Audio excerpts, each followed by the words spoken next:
우리 선교사님. 네. 하나님 아버지 감사합니다. 저희들 진리를 기뻐하고 진리를 사모하여 이 자리에 왔습니다. 성령께서 우리를 모든 진리 가운데로 인도하여 주시기를 원합니다. 아멘. 아버지 하나님, 우리 박한상 목사님 성령으로 충만하게 도와주시고 그 입술에 기름 부어주시고 하나님 이 진리의 말씀이 땅끝까지 전해지도록 저희 모두를 써주시기를 원합니다. 아멘. 감사합니다. 예수 이름으로 기도했습니다. 아멘. 네. 고맙습니다. 34강 음부에 오신 이유.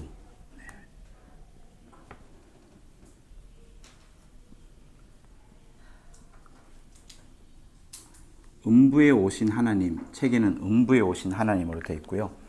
베레 아카데미 그 테이프에는 음부에 오신 이제 이유로 나옵니다. 하나님의 아들이 음부에 오신 이유. 그래서 강의가 두 번 나누어져야 될 것 같아서 이렇게 그 음부에 오신 이유로 이제 설명을 드렸습니다. 자, 우리는 계속 제가 그리겠습니다만 그 그림으로 보여지는 부분들이 어떤 쪽은 영계인 거고 어떤 쪽은 물질계를 보는 겁니다. 그러나 이 그림을 계속 보시면서 여러분들이 영계 하늘과 물질계로서의 또 하늘, 그러니까 이제 우주 궁창, 그리고 우리가 눈으로 보는 비행기가 날아다니고 새들이 날아다니는 그 하늘, 이렇게 세 하늘을 구별할 수 있는 이제 그런 관점들을 계속 가지게 될 겁니다. 그래서 보면 볼수록 더 확실하게 여러분들이 알게 되기 때문에 제가 자주 그리도록 하겠습니다. 자, 하나님께서 아들에게, 아버지 품 안에 있는 아들에게 이 하늘을 이제 주시려고 하늘을 상속해 주겠다. 그리고 그 아들을 후사로 삼으시겠다는 것이 하나님의 뜻입니다. 그래서 하나님의 뜻이 제일 먼저인 것이고, 그리고 그 하나님의 뜻을 이제 예수께서 들으시고 이 하늘에 직접 들어갈 수 있지만 직접 들어갈 때는 하나님의 아들로 들어가는 겁니다. 하나님의 아들로 들어가는 것이요. 또 뭐 여러 가지 쓸 수도 있습니다만 하나님의 아들, 곧 하나님으로 들어가는 겁니다. 하나님과 동등되게 근본 하나님으로서 바로 들어가는 그것이 되는 겁니다. 그래서 그렇게 하셔도 충분하신데 그 하나님의 아들은 그렇게 하지 아니하시고 하나님 아버지와 동등됨을 취할 것으로 여기지 아니하시고 자기를 비워서 굉장히 낮아지겠다. 죽기까지 낮아지겠다. 어쨌든 낮아지겠다. 하나님 아버지를 가장 높이겠다. 영원히 아버지를 섬기겠다 하는 그 마음으로, 낮아지려는 마음으로 이렇게 이제 들어오시는 겁니다. 이렇게 들어오시면서 이 하늘이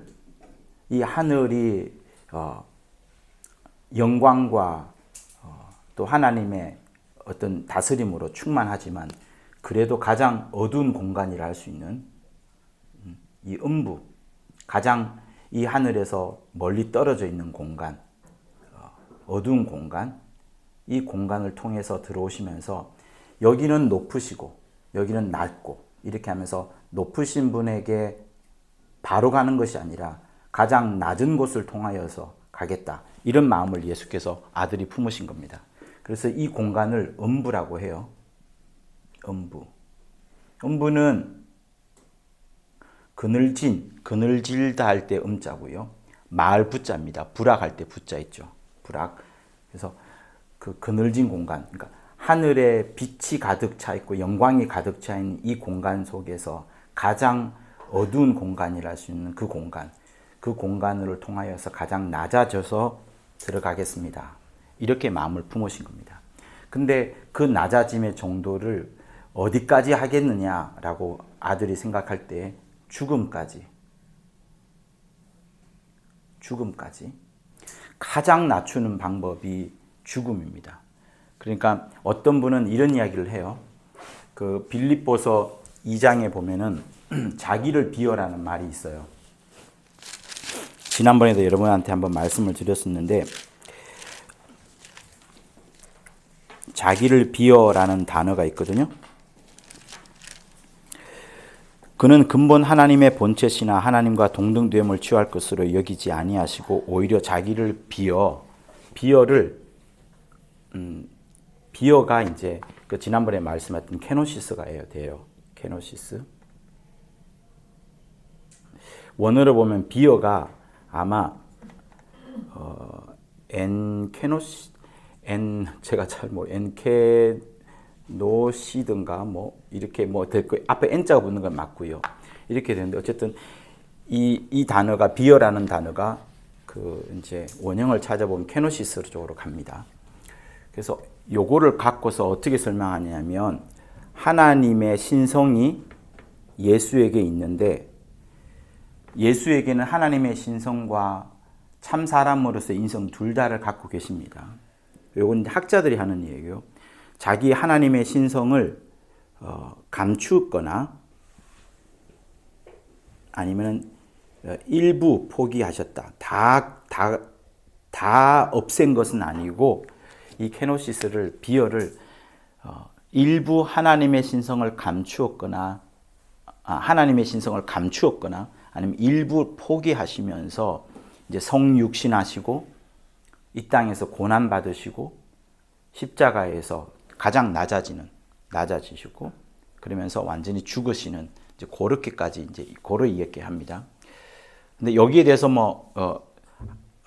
김기도 목사님은 하나님의 신성이라는 단어를 많이 쓰지 않으세요. 이 단어 자체가 벌써 성경에는 어떤 신성이라는 단어가 하나님의 신성이라는 단어가 그 자체로 나오지는 않으니까 신성이란 말은 나옵니다만 그래서 어떤 신학적인 용어를 쓰는 것보다 말씀 있는 그대로 하자 그렇게 해서 자기를 비어 이제 이렇게 이야기를 합니다. 그러니까 제가 이야기를 하는 이유는 죽음이라는 부분은 예수께서 죽기까지 낮아지기로 했잖아요. 이건 비우는 겁니다. 비워져서 낮아지는데 죽기까지 돼 있어요. 그래서 제가 생각할 때는 죽음이라는 것은 일부 포기나 감추는 것이 아니라 완전히 끝내버리는, 그러니까 자기의 생명은 하나도 없이 자기의 모든 생명은 다 인류를 위해서 다 쏟아내시고 오직 하나님의 살리심으로 완전히 죽으신다는 것은 하나님이 살려주셔야만 살아날 수 있는 그거를 말하는 겁니다. 여러분 죽음을 생각해 보세요. 아무것도 없습니다. 소리도 들리지 않고 그 깜깜한 그 세계 속에 그냥 계속 있는 상태, 음부에 있는 상태죠. 그 상태가 되는 거예요. 죽음이. 그러니까 이걸 틀렸다고 제가 말하는 건 아니지만 하나님의 신성을 감추었다? 있긴 있는데 감추었다? 아니면 전부 포기한 것이 아니라 일부만 포기했다라는 그 이론이 저는 조금 깨름칙해요. 그래서 저는 이 케노시스 신학에 대해서는 그렇게 하진 않습니다만 어쨌든 빌립보서 2장에 있는 말씀을 잘 빛내어 준 것에 대해서는 그 크레딧이 있다라고 저는 생각을 합니다. 자, 어쨌든 예수께서 낮아지시는 그 과정의 최고 낮아지신 부분이 죽음에까지 낮아지십니다. 죽음에까지 낮아지시면서 이곳에 들어갈 때에 보좌에 앉을 때에 후사로서 이 하늘을 아버지의 가장 의도로 하신 그 소원을 이루어주는 그것을 할 때 그냥 받는 것이 아니라 아버지께서 살려주심으로 아버지께서 건져주시는 것에 완전히 자기 자신을 맡기면서 이 하늘 들어가겠다. 그러니까 그만큼 낮아지셨다. 이제 요거를 말하는 겁니다. 그러니까 근데 낮아짐이 죽음까지 가게 되려면 이 음부가 이 하늘이라는 공간 속에서 가장 그늘진 마을, 어둡고 생명이 희미하고, 그죠? 진리도 거의 없는 이런 공간 속에서 죽음이라는 것까지 내려가려면 여기에 죽음이라는 것을 맛볼 수 있는, 죽음이라는 것을 경험할 수 있는 어떤 한 존재가 필요한 겁니다. 그게 뭐냐면 사람, 인간.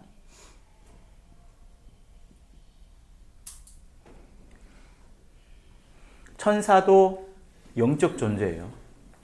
천사의 죽음이라면 영적 존재이기 때문에 하나님과의 완벽한 단절, 영원한 결박 속에 들어가 버리는 그것으로 죽음이라 할 수 있습니다. 그러나 그 죽음보다는 사람이 죽는 죽음은 정말이지 천사의 하나님과의 관계가 단절되는 그것보다 더 낮아지고 더 낮아지는 거예요. 끝인 겁니다. 끝인 겁니다. 우리가 잠잘 때 특정한 시간이 6시간, 7시간 자면은 깹니다만 누가 깨워지지 않으면은 계속 자는 거예요. 그죠? 8시간은 그 중간 사이에 누가 깨워줘야만 일어나는 것처럼 주님도 아버지께서 살려주시는 그것에 자기 자신을 전체를 맡겨버린 겁니다.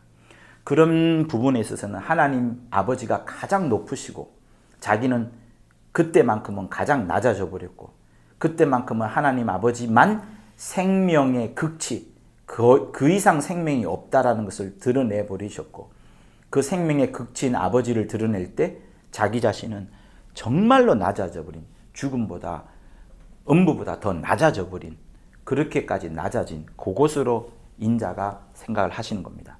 그러니 이 제1의도를 생각할 때에 제1의도를 생각할 때 이미 당신의 낮아짐을 위하여서 죽음을 위하여서 인간을 생각하시는 것 인간을 생각하시는 것이 어디 나오면 에베소서 1장에 우리를 위하여 예정하사 우리를 위하여 예비하사 우리를 위하여 계획하사 그러니 사람의 어떤 특정한 인생 자체를 너는 앞으로 무엇을 할 것이다 이렇게 살고 2029년에는 뭘 해라 이런 부분을 예정하는 게 아니라 큰 차원에서 인자가 오시는 길을 위하여서 사람 자체를 예정하고 예비한 그 부분을 말하는 겁니다. 그래서 이렇게 되어 있는 상황에서 들어오시려고 할 때에 이제 그 다음 사건이 또 벌어지죠. 또 다른 사건. 저렇게 낮아져서 오시려고 하시다 보니 이 하늘을 누군가는 지금 차지하고 있어야 됩니다. 누군가는 다스리고 또 오시기까지 이 하늘을 지킬 존재가 필요한데 얼마나 많은 세월이 필요하겠어요. 그래서 여러 천사들을 줍니다. 제가 지금 점을 찍고 있지만 수증기처럼 분필이 있으면 이렇게 쓰고 싶어요. 분필이 있으면. 그럼 금방 쓸 텐데 그죠? 빽빽하게 하늘의 수증기처럼 빽빽하게 수많은 천사들이 있는 겁니다. 그래서 이 중에서 여호와의 이름을 가진 자가 하나님의 이름이에요. 하나님께서 이 이름을 주면서 너는 따로 너에게 이름을 주지 않겠다. 이 이름으로서 너가 내가 분부한 모든 것을 지켜 행하라. 이렇게 하시고 여호와를 통하여서 무천사들을 천군들을 여러 천사들이 있죠.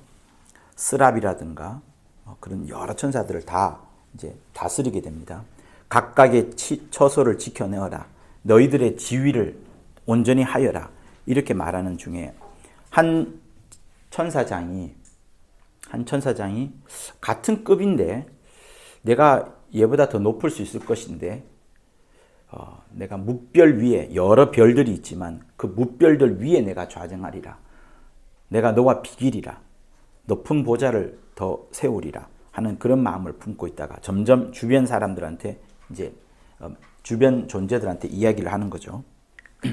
야, 저기 여호와의 천사 쟤 실상이 아니야. 가짜야. 뭐 이런 말도 했을 수 있을 것이고 뭐 여러 이야기가 있을 수 있을 것입니다. 이거는 뭐 진리가 절대 아니기 때문에 어쨌든 반역하고 대적하는 이 보좌에 이 이름에 대적하는 일들이 생겨 왔었고 그것이 하나님을 대적하는 것이었기 때문에 여호와란 이름은 천사의 이름이 아닙니다. 하나님이 주신 이름이에요. 하나님이 이 여호와의 이름을 가진 사자에게 준 이 이름 하나님의 이름이에요. 그 이름에 대적한 자들 여기에 이제 가두는 겁니다. 그러니까 기존에 있던 음부 이 보좌에서 가장 떨어져 있고 가장 멀리 있고 가장 낮아진 공간을 음부라고 하고 가장 그늘진 공간을 음부라고 하는데 이 공간을 통해서 인자가 오시려고 했는데 이 공간에다가 그래 이 하늘에서 가장 어두운 곳이 이곳이니까 너희들은 여기 들어가 있어 하고 여기 집어넣고 여기를 영원한 결박으로 유다서 1장 6절과 베드로 후서 2장 4절에 있는 것처럼 영원한 결박으로 꽁꽁 싸맵니다. 꽁꽁 싸매는 것이 이제 창세기 1장 2절에 나오는 흑암이 되는 거예요. 이 흑암에 뭐가 있죠? 수면을 둘러싸고 있으니까 물이 있고 흙이 있고요. 어둠이 있고요. 여기에 이제 창조의 6일이 시작되는 겁니다. 창조의 6일이 시작되기 전에 물이 있었고 흙이 있었고 어둠이 있는 겁니다. 여기에 이제 빛이 있으라. 빛이 들어가면서 확실히 어둠이 이제 물러가거나 빛과 어둠이 나눠지는 일이 생기게 되고, 창조의 6일이 시작되면서 물과 물이 윗물과 아랫물로 나눠지게 되고, 윗물과 아랫물이 나눠지면서 이제 묻이 드러나게 되고요. 묻이 드러나면서 이제 여러 가지 일들이 진행이 되죠. 묻이 드러나자마자 두 광명체, 밤과 낮이라는 것을 하나님이 주관하게끔 하시고, 그때부터 이제 생명체들이 생겨나는 겁니다. 자, 원래 아들이 이렇게, 아들의 가장 큰 목적은 아버지를 높이는 겁니다. 아버지를 절대 순종하고 절대 복종하고 영원히 섬기는 그것이 아들의 마음이었기 때문에 그냥 들어가지 아니하고 낮아져서 들어가겠습니다. 낮아서 들어가게 했던 그 마음을 한 단어로 뭐라 그래요? 인자의 그 마음을? 네. 죄송합니다. 제가 먼저 말해드릴게요. 인자인데 질문을 잘못했네요. 네. 인자의 뭐라고 말하면 틀리죠. 인자의 겸허, 네, 겸손 이렇게 했는데 한 단어로 말하면 인자가 되는 겁니다. 그래서 하나님의 아들이 저 인자 되겠습니다. 인자가 되겠습니다. 사람이 되겠습니다. 이 사람은 참 사람을 말하는 거예요. 일전에 제가 여러분한테 한번 이야기한 적이 있습니다만 100% 틀린 것은 아닙니다만 여러분들한테 이해를 돕기 하기 위해서 드렸던 말씀인데, 왜 요즘 언론 같은 데 보면 그 남자가 뭐 임신한 것처럼 배가 이렇게 불러오는 그런 경우 있잖아요.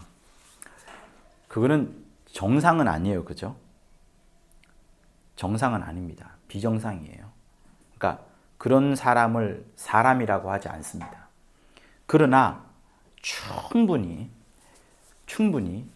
예수께서 아예 모든 상황을 배제하고 이 땅에 오시려고 했더라면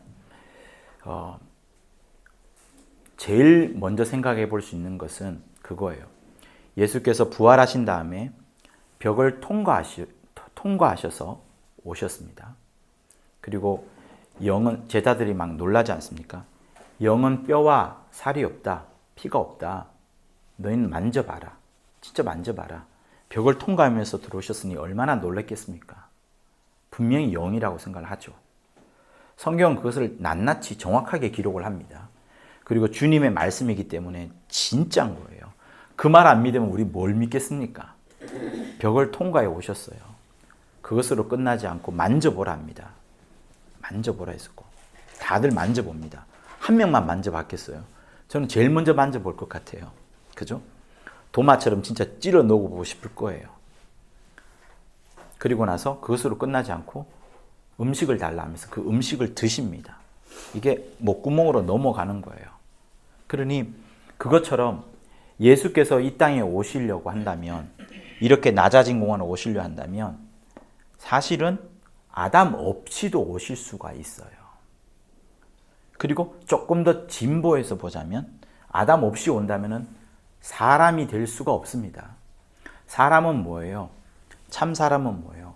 반드시 출생과 죽음이 있어야 됩니다. 천사는 시집도 안 가고 장가도 안 간다고 했어요. 천사는 출생이 있어요, 없어요? 없어요.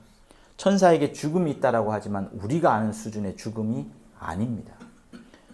예수께서 잘 말씀해 주셨어요. 천사는 시집도 안 가고 장가도 안 간다.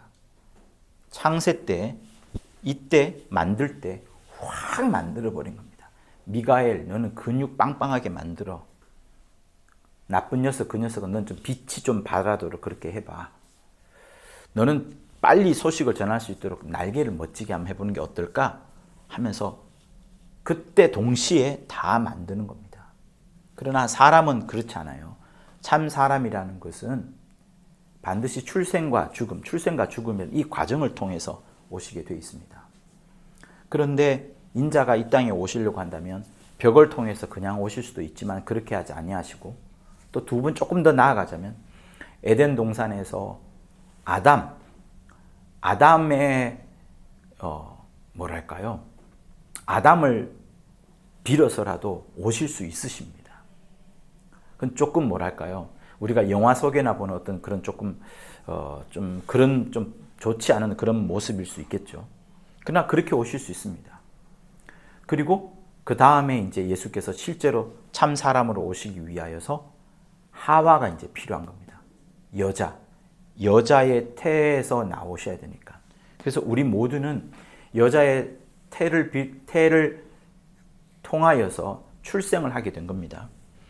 그리고 인자는 여자의 태를 빌어서 오신 겁니다. 여자의 태를 빌어서. 다시 말하면 그 여자의 어떤 유전자를 갖고 오신 게 아니라 또 남자의 유전자도 아니고 오직 하나님의 씨로서 하나님의 원래 보시려고 하셨던 그분이 오시게 된 겁니다. 그래서 참 사람으로 오시기 위하여서 인자라는 것을 생각을 하게 되고, 인자라는 것을 설정하시면서 죽음. 그래서 자기가 사람으로 와야 되겠구나. 그러니 사람의 태를 빌려서 오기 위하여서는 자기와 똑같은 모양으로, 그러니까 아들이 누구예요? 예수가 누구예요? 하나님의 본체의 형상. 그래서 창세기 1장에 하나님의 형상의 모양을 따라 그 모양대로 우리가 지음을 받은 겁니다. 인자의 그 모양대로 지었고, 인자의 모양대로 이제 계속 우리가 출생하고 죽고 출생하고 복인하다가 마침내 여자 그 모양대로 이제 인자가 이제 오시는 겁니다. 그 과정을 위하여서 수많은 세월들을 지금 기다리고 있는 거죠.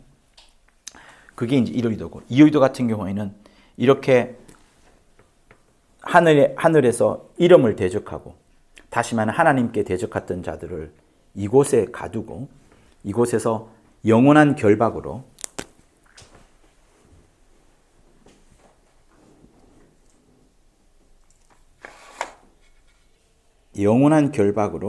가두는 겁니다. 그리고 창세기 1장 2절에는 하나님의 신이 수면 위에 운행하시느니라. 계속 이곳을 꽁꽁 싸매면서 못 벗어나오도록 하는 겁니다. 아무도 이 공간을 벗어나올 수가 없습니다. 이 공간을 벗어나온 자는 창세 이래로 예수 이외에 단 한 분도 없으신 거예요. 이 공간이 물로 되어 있다는 것은 굉장히 여러 가지를 우리한테 의미를 해줍니다. 영적으로도 이곳은 물이 맞고요. 물질적으로도 이곳은 물이 맞습니다. 그래서 우주의 끝벽이 물로 되어 있다라고 말하지 않습니까? 자, 이 물로 되어 있는 궁창이라 할 수 있는, 우주라 할 수 있는 이 공간 속에 마귀와 타락한 천사들이 가두어져 있어요. 그러니 음부라는 굉장히 낮아진 공간, 높은 곳에서 가장 떨어진 공간, 가장 멀리 있는 공간, 어둠의 마을이라 할 수 있는 이곳에 정말 낮아진 마음으로 오시려고 했던 주께서 그런 마음을 품으셨다가 이제 그 마음을 품으셔서 조금 기다리고 있는 찰나에 이 공간이 비어있는 틈을 타서 천사들이 반역을 일으키게 되고 얘네들을 이렇게 가두게 됩니다. 하나님의 목적은 뭐예요? 아버지의 목적은 뭐예요? 이거예요? 아버지의 목적은 이게 아닙니다. 아버지의 제1의도는 이거예요. 바로 들어오라는 거예요. 그러나 아들이 그렇게 하지 않겠습니다. 낮아지겠습니다 하는 겁니다. 여러분, 제가 선배들을, 우리 베레아 운동을 했던 선배들을 보면서 제가 아마 그때 12회 때 봤던 모습일 겁니다. 적지 않은 선배들이 그때 떠나갔어요. 왜 떠나갔냐 그러면 한창 이제 인간 구원이라는 구속사에 대해서 거의 그 구속사 말고 또 다른 게 있다. 또 다른 하나님의 목적이 있다는 것이 이렇게 막 세게 이야기할 때에 마귀진멸이라는 것을 딱 나오지 않습니까? 마귀진멸이라는 부분이 하나님의 의도 속에 들어오면서 거의 굉장히 충격을 주는 거예요. 전부 다 구속사관으로 보는 겁니다. 인간 구원으로 성경을 바라보지 마귀진멸을 위해서 아들이 왔다라는 부분에 대해서는 생각을 하지 않습니다. 성경에 나와 있지만. 그러나 요한 1서 3장 8절에는 분명히 그것을 언급하고 있기 때문에 중요성을 보더라도 인간 구원에다 더 방점을 찍었기 때문에 구속사관으로 거의 채워져 있는 것이 모든 교리였습니다. 그러나 마귀진멸을 이야기를 했고 마귀진멸을 하면서 실제로 귀신을 쫓아내는 일들이 너무 많이 퍼져나가고 그리고 새 영적 존재에 대한 설명, 천사에 대한 이야기, 타락한 천사에 대한 어떤 그 권세와 정사들 설명 이런 것들이 쫙쫙쫙 계속 흘러나오면서 근 10년 이상을 굉장히 감동을 줬고 그렇게 성락교에서 굉장히 부흥했던 그런 시대가 있었습니다. 근데 제1의도 하나님의 아들을 후사로 삼으시고 하늘을 상속하려 한다라는 이 상속이라는 개념, 이 단어가 마귀진멸보다 위에 오면서 여러 사람들이 착각을 하게 되는 거예요. 착각이라 말하면 조금 제가 어폐가 있습니다만 어떤 사람은 착각일 수도 있겠습니다. 그러나 그 일 의도를 어떻게 봤냐 그러면 이제 아들한테 물려주려 하는구나. 소위 말해서 이제 세습을 정당화시키는 하나의 그 논리로 하나님의 의도를 제1의도를 말하는구나. 이렇게 지금 생각을 하게 된 거예요. 그러면서 그걸 못 받아들이는 사람들은 떠나갔었고 힘들어했었고 막 그랬습니다. 그러면서 그때도 이제 여호와의 사자, 그러니까 이 여호와의 이름이 하나님의 이름이 아니라 천사의 이름이다. 이런 말을 하는 사람도 있었고. 근데 여러분, 제1의도는 하나님의 뜻에서 보세요. 하나님의 순수한 입장에서 보면, 하나님의 입장에서 보면 마귀진멸, 이 하나님의 이름에 대적한 자들을 반드시 심판하고 정죄하고 얘네들을 형벌하고 그러면서 하나님의 이름에 대적한 얘네들을 없이 하는 그것을 하나님께서는 반드시 하셔야 됩니다. 그 이름에 대적한 자를 내버려 두다니요. 말도 안 되죠. 그러니까 그 일에 대해서 성경에 기록한 바가 요한일서 3장 8절이고 당연히 인간 구원은 성경 곳곳에 있기 때문에 당연히 포함되는 것이고 그렇게 되어 있는 상황에서 이제 성경을 또 더 자세히 보니까 뭐가 나옵니까? 아들로 말미암아 아들로 인하여서 온 세계를 지었다. 그로 말미암아 만물이 다 지은 바가 되었다. 요한복음 1장에 나오는 것처럼 마귀보다도 아들에 대한 이야기, 말씀이 이 땅에 오시는 데 대한 이야기, 이 온 하늘들이 아들 때문에 그러니까 마귀보다도 아들에 대한 부각이 확 드러나게 되었고 이 아들을 정말로 사랑하시는 그 하나님 아버지의 마음을 성경이 계속 또한 기록하고 있다 보니까 그거를 다시 이제 딱 전면에 그때 등장시킨 게 아니라 원래 있었지만 원래 제1의도를 갖고 있었지만 사람들이 오해할까 봐 천천히 지금 이야기하는 겁니다. 구속사가 나왔고 마귀진멸에 대해서 근 10몇 년간 이야기를 하다가 이제 제1의도를 이야기를 한 겁니다. 그러니까 하나님의 입장에서는 아버지의 입장에서는 아들에게 이 하늘을 완벽하게 상속하시려는 아들을 위하여서 처음부터 이걸 지었고 아들 때문에 모든 것을 하게 되었고 모든 만물들이 이 지음을 받았던 모든 만유들이 아들에게 복종하고 아들의 이름에 그 이름에 무릎 꿇게끔 그렇게 하나님이 설정해 놓으면서 이 세계를 지었으니 아버지의 입장에서는 하늘을 후사로 주시려는 것이 상속하는 것이 맞습니다. 그래서 일의도의 보좌 상속, 후사, 하늘 후사 이렇게 쓰는 거예요. 아버지의 마음이니까. 그리고 아버지의 둘째 마음은 아들을 보내어서 마귀를 진멸하는 것. 세 번째는 아들을 보내어서 인간을 구원하는 것. 그렇게 되어 있습니다. 그런데 거기에 감추어져 있는 게 뭐 있어요? 1의도와 2의도와 3의도에 우리가 쓰지 않은 게 있어요. 써버리지 않은 게 있는데 진짜로 중요한 게 있습니다. 그게 이거예요, 여러분. 이거예요. 아들인데 그 아들의 마음은 어떤 마음을 갖고 있으냐 하는 그거를 말하는 겁니다. 그래서 예전에도 한번 찾아보았지만 시몬의 책 저서가 여러 권 있습니다만 그 저서의 제목, 본인이 이름 지은 저서에는 인자라는 책이 4권이 있어요. 인자가 온 것은 인자로 오신 그리스도, 인자적 그리스도 있고, 그 다음에 인자와 인생, 그리고 인자와 여자. 그만큼 시므온은 인자에 대한 마음이 아주 커요. 타이틀로 내세우진 않았지만 하나님의 의도 전체를 흘러가는 하나의 큰 흐름 속에 드러내지 칠판에 쓰진 않았지만 이 인자라는 것을 그토록 많이 말하는 겁니다. 근데 여러분 한번 보세요. 세상에 어떤 신학자가 이 인자란 말을 많이 하나요? 해석 자체를 잘 못합니다. 그냥 영어로 보자면 son of man이니까 그냥 사람의 아들인데, 사람의 아들? 하나님의 아들인데 이게 또 뭐지? 이런 고민이 빠지는 겁니다. 그리고 한국에도 여러분 설교 유튜브 한번 들어보세요. 인자라고 설교 제목이 있는 게 없어요. 여러분 거의 없어요. 예수보다 그리스도가 더 많고요. 가톨릭까지 합치면.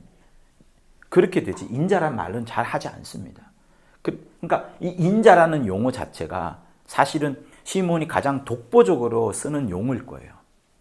시몬은 책을 읽으면서 인자, 왜 인자라고 하지? 여러분도 그런 생각 해보시잖아요. 굳이 많은 것 중에 내가 해도 될 텐데 인자가. 그러니까 자기는 하나님의 아들 예수 당신은 정말 자기를 낮추기 위해서 항상 인자. 하나님의 아들임에도 불구하고 인자. 낮아짐. 영원히 낮아짐. 영원히 순종함. 영원히 하나님 아버지만을 공경하는 그것을 계속 표현하기 위한 한 단어가 있으니 그 단어를 인자라 말씀하시고 인자가 여기 왔다가 죽으시고 그 이름을 대적하고 그 이름을 모독한 녀석을 박살내고 보좌에서 이제 영원한 왕권을 차지하는 그 모습. 그리고 그것으로 끝나지 않습니다. 이곳에 계시면서도 영원히 천사의 몸이 아니고 눈에 보이지 않는 영적 존재로서의 하나님이 아니시고 인자의 몸으로서 영원히 계시면서 보좌에 앉으시면서도 그분이 바라는 게 뭐예요? 영원히 또 아버지를 섬기게끔 하는 것. 모든 만물들이 다 여기에 다 굴복합니다. 모든 만물들이 다, 요거 지우고 싶어서 그랬는데, 모든 만물들이 다 이 이름에 복종하고 굴복을 합니다. 그 이후에 그와 동시에 아들은 그 모든 예배를 받아서, 모든 찬양과 간구를 받아서, 모든 우리의 전부 다를 받아서 아버지 앞에 전체 다 드리는 그 예배를 지금도 앞으로도 계속하는 그거를 하고 계시는 거예요. 그런데 이 땅에 올 때는 인자라는 것을 말씀하시는 겁니다. 그러니까 하나님의 제1 의도를 그냥 후사, 보좌 상속, 하늘 후사 이렇게 쓰는 것도 괜찮지만 제가 간간히 여러분한테 설명드렸던 것처럼 아버지와 아들의 그 긴장 관계, 아버지는 어쨌든 사랑하사 모든 것을 주고 싶어 하시고 다 물려주고 싶어 하시고 아들은 어쨌든 아버지만을 높이시려고 저는 인자 저는 영원히 섬기겠습니다. 영원히 복종하겠습니다. 영원히 아버지만을 공경하겠습니다. 죽기까지 당신의 살려주심 없이는 도무지 살아날 수 없는 피 한 방울까지라도 다 쏟아내어버리고 살까지라도 다 찢어버리실 정도로 아버지께서 살려주지 않으시면 도무지 되지 않을 정도로 극단적으로 아버지를 높여버린, 정말로 최고로 높여버리는 그 지경까지 가버린 그것을 인자로서 계속 보여주는 겁니다. 그래서 이 인자에 대한 설정을 당신에게 그렇게 하셨던 것처럼 우리도 사람으로서 죽음과 출생과 죽음이 있고 인자와 같은 길을 걸어갈 수 있는 하나의 뭐랄까요? 주님이 먼저 이렇게 청사진을 꽉 제시했던 것처럼 우리도 그 길을 가면서 주님과 주님이 맞닥뜨렸던 고난, 핍박 이런 것들을 맞이할 수 있겠지만 역시 영광과 존귀의 간을 쓰실 수 있는 그 길을 우리도 역시도 인자와 같은 한 혈육이 되면서 그것을 받을 수 있는 그런 약속을 받게 된 겁니다. 그래서 일의도로서 이렇게 들어가시려고 할 때에 사람을 생각하셨고, 그리고 이의도로서 타락한 천사들을 이곳에 가둔 다음에 이곳에 들어오실 때 원래 어차피 이렇게 오려고 한 거, 하나님 아버지의 이름을 모독한, 하나님의 이름을 모독한, 하나님의 이름을 모독한, 아버지 이름 아니죠, 하나님의 이름을 모독한 자를 여기서 박살내고 음부의 권세를 깨뜨리고 사망 권세를 깨뜨리고 이곳에 들어가심으로써 아버지의 뜻을 이루어가는 것. 그러니 아버지의 뜻은 이겁니다. 보좌로 들어가라. 들어가라. 바로 들어가라.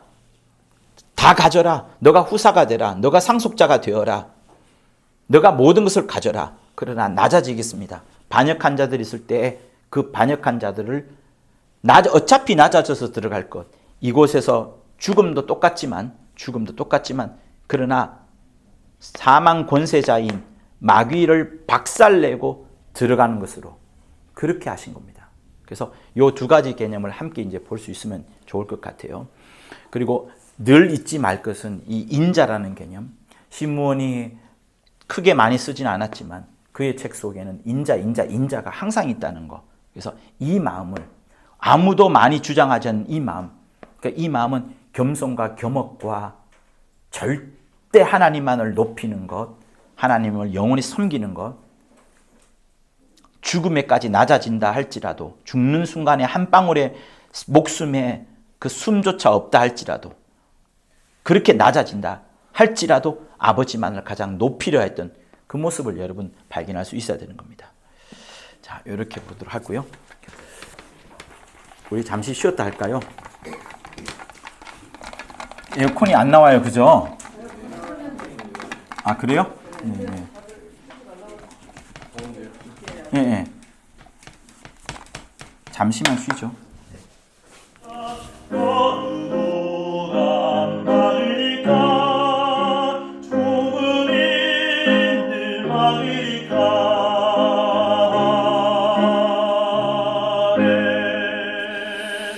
자, 그리고요. 음부에 오신 이유. 예수께서 이 땅에 오신 것은 여러 목적이 있습니다만 그 여러 목적들 가운데 가장 큰 중요한 것은 그분이 인자로서요. 참 사람으로서 출생과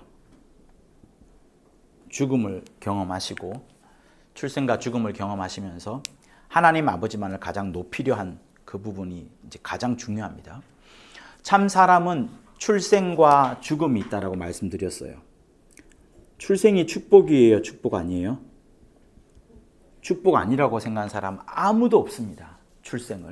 출생을 태어나자마자 아이고 너도 이제 죽겠구나 이렇게 보는 사람은 아무도 없습니다. 다 기뻐하죠. 출생이 축복인 것처럼, 그러니까 원래 설정해 놓으신 것은 죽음 역시도 축복이에요. 죽음 역시도. 그래서 인자가 처음 생각한 역시도 이렇게 낮아짐으로 출생하시고 더 낮아지시는 그 하나의 모멘트로서 이제 죽음, 그러므로서 아버지께서 나를 살려주시니까, 그러니까 이 죽음이 깜깜합니다만 마침내는 그 영광의 나라에 들어갈 바로 그 직접적인 순간이 되기 때문에 이 죽음 역시도 축복이 되는 거예요. 그래서 우리의 신앙이 여러분 거기에 있습니다. 이게 축복이라면 이건 역시도 축복일 수준이 될 정도로 우리 인식이 굉장히 높아져야 되는 거예요. 사람들은 죽음이라면 뭐라고 말합니까? 이 땅에서 없어지는 것, 이 땅에서 종료되는 것, 전원이 꺼지는 것, 화면이 까만색으로 변하는 것. 근데 우리는 죽음과 함께 바로 어디로 가요? 낙원을 갑니다. 낙원에서 죽지 않았어요. 잠잘 뿐입니다. 여러분, 밤에 잠자기 전에 얼마나 행복해요. 씻고 양치하고 눈 감을 때 얼마나 행복합니까? 옆 사람이 코를 골아도 행복하지 않습니까? 옆에서 애들이 막 떠들고 TV 보고 막 소리 질러도 행복합니다. 오늘 하루를 마무리하게 되었구나. 정말 행복하다. 오늘 어떤 일이 있을지라는 생각도 하겠지만 다시 주님을 생각하면서 여러분 같으면 하나님의 말씀을 생각하면서 쓱 빠져듭니다. 내일이 있으니까. 우리에게는 낙원에 갔다가 야 일어나 빠바방 천사의 나팔 소리 호령하는 소리 딱 나면 이제 바로 가는 거예요. 어디로 가요? 땅에 내려와서 심판받는 게 아니라 낙원에 간 자는 첫째 부활에 가는 겁니다. 다시는 이 땅에 오지 않아요. 물론 천년 왕국으로서 이 땅에 와서 가르칠 자로서 신령한 자로서 이 땅에 오긴 하겠지만 여러분 그거는 이미 뿌리를 땅에 두고 있는 것이 아니라 뿌리를 하늘에 두고 있는 것이나 마찬가지이기 때문에 이 죽음은 행복한 겁니다. 행복한 거예요. 그래서 여러분 이거를 진짜 생각하는 사람이 신앙이 아주 좋은 겁니다. 더 할 말이 있지만 못하겠어요. 이게 이제 월산 문학이랑 연결되는 것 같아가지고. 네. 그러니까 인자, 참사람, 출생과 죽음 이 두 과정을 항상 보여줍니다. 자, 예수께서 인자로 오심으로 인하여서 우리에게 이제 함께 우리에게 따라오라고 하는 말씀이 있습니다. 여러분들은 인자를 어떻게 생각하나요? 우리는 사람이라고 생각하면 대부분에 있는 믿지 않는 사람들은 지긋지긋하고 생각합니다. 돈을 벌어야 되고 돈에 쪼달려 살게 되고 빚쟁이한테 로부터 도망치면서 살아야 되고 그렇게 힘든 삶을 삽니다. 그러니 예수 잘 믿고 빨리 세상의 것들을 결정을 해야 돼요. 돈의 욕심을 잊어버리고 하늘에 대한 소망을 더 크게 가지면서 더 이상 빚을 내지 않도록 하고 더 이상 죄를 짓지 않도록 해야 되고 하나님과의 영원한 관계를 잘 맺으면서 그죠? 하나님으로부터 오는 행복을 누리려고 해야 되지 계속 세상에 뿌리를 내리고 나면 기쁨도 없고 계속해서 세상에 끄달려서 목매어서 사는 겁니다. 우리가 분명히 성령에 의해서 멍에를 지고서 이 세상을 살아야 되는데 이 세상을 이겨내며 살아야 되는데 여전히 세상과 멍에를 메고 살다 보면 계속 거기에 끄달려서 사는 거예요. 그래서 예수 잘 믿는다는 것은 그냥 죄 짓고 죄 안 짓고 이거를 떠나서 하나님이 가장 원하시는 뜻대로 살아가느냐 않느냐 그 부분을 말하는 겁니다. 죄가 있기도 전에 뭐가 있었어요? 죄가 있기도 전에 이미 그 이전에 말이에요. 하나님의 뜻이 먼저 있는 겁니다. 그러나 기존 교리는 뭘 말해요? 항상 시작을 선악과에서 시작합니다. 선악과에서 죄를 지었기 때문에 이 죄를 해결하기 위하여서 인자이신 예수가 와야 된다라고 시작을 해요. 그리고 구속사의 악한 점이 말하는 게 아니라 구속사가 완벽하게 보지 못하는 점은 이 죄보다도 더 중요한 하나님의 뜻. 이 하나님의 뜻이 하나님의 의도예요, 여러분. 의도. 아들을 지극히 사랑하신 그 하나님. 그 아들을 사랑하셔서 하늘을 하늘을 상속하시는 그 하나님. 그러면서 모든 일이 진행되어져 가는 죄가 있기도 전에 하나님의 뜻이 먼저 있는 겁니다. 그래서 우리 신앙생활은 처음에는 죄지어서 벌벌 떨고 심판받을까 걱정하고 이런 것들이지만 정말 하나님을 알게 되면 죄보다도 이 뜻을 더 알게 되는 거예요.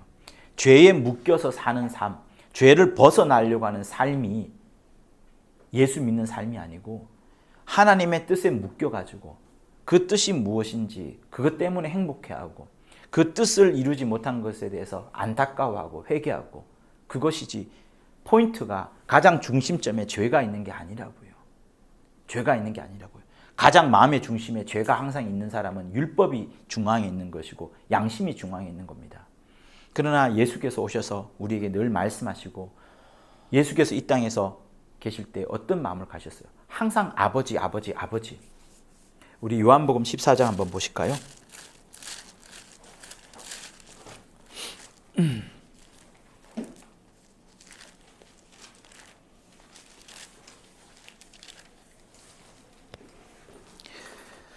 요한복음 14장 31절을 보면은 이렇게 말씀합니다.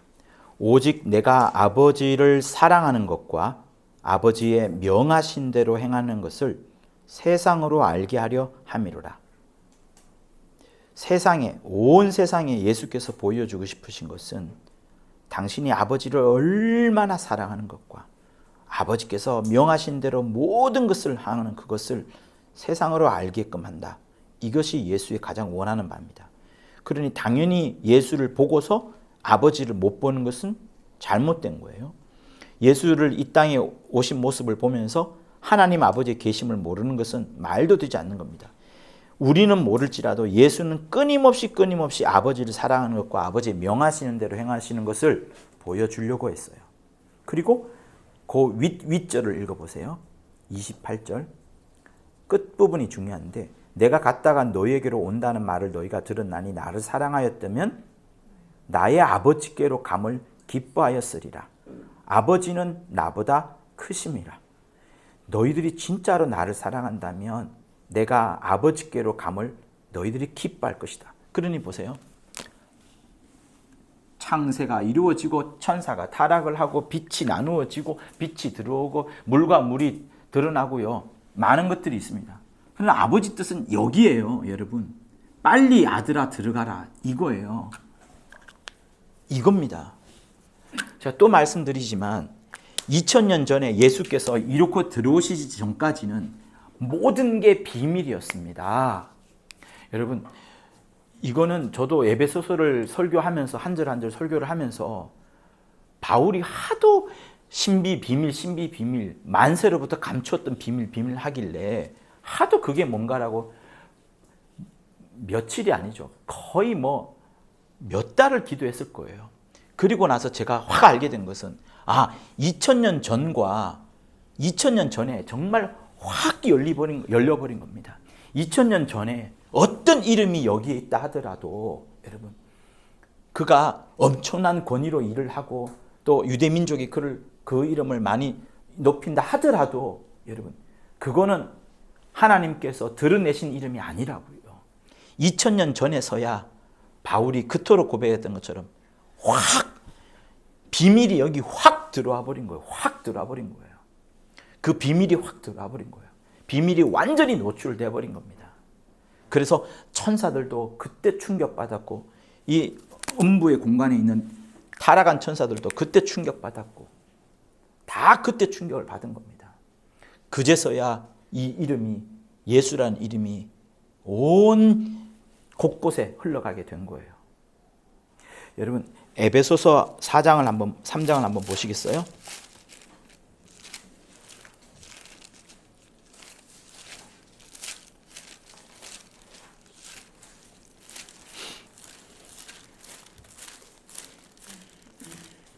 (3장) 14절요. 14, 15절요. 같이 읽어볼게요. 시작. 이러므로 내가 하늘과 땅에 있는 각 족속에게 이름을 주신 아버지 앞에 무릎을 꿇고 비노니. 자, 보십시오. 이름을 주신 아버지. 여러분은 이 14절과 15절을 어떻게 읽으시는지요? 첫 번째 해석. 자, 아버지께서 각 족속에게 이름을 불러주셨다. 그렇죠? 그렇게 해석이 돼요. 아버지께서 각 족속에게 이름을 불러주셨다. 그 이름을 불러주신 아버지 앞에 지금 바울이 무릎을 꿇고 기도하는 거예요. 16, 17, 18, 19, 20 이렇게 21까지.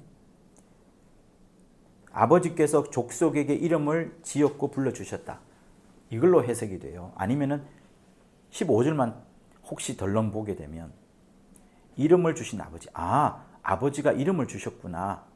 그리고 그 이름으로 무릎 꿇고 기도하는구나. 두 가지 다 해석이 됩니다.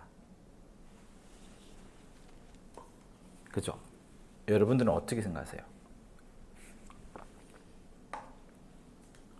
뭘까요?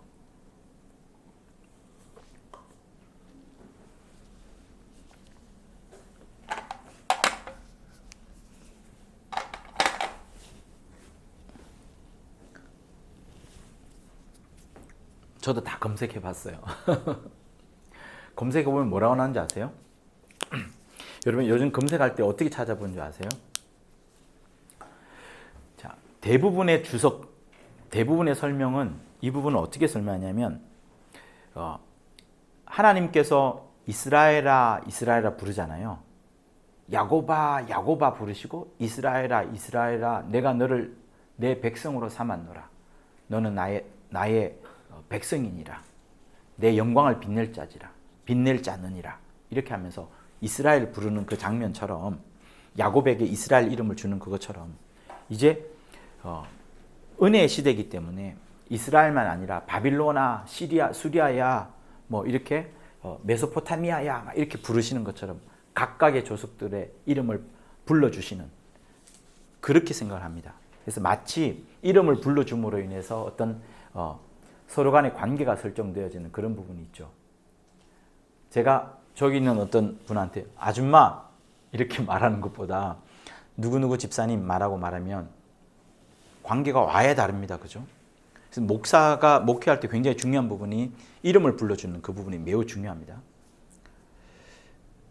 그러니까 하나님께서 이스라엘을 자기 백성으로 삼으시는 그 마음으로 이스라엘아 이스라엘아 이렇게 불러주는 그 자체도 이스라엘 백성들에게는 굉장히 좋아요. 아, 나의 이름을 불러주는구나. 절대자이신 그 하나님께서 내 이름을 불러주는구나 라고 하면서 이름을 불러주시는 하나님 정말 감사합니다. 그죠? 그래서 대부분의 주석책들은 그렇게 봅니다. 그래서 이름을 부여하면서 하나님께서 특정 대상과 관계를 맺고 특정 대상으로부터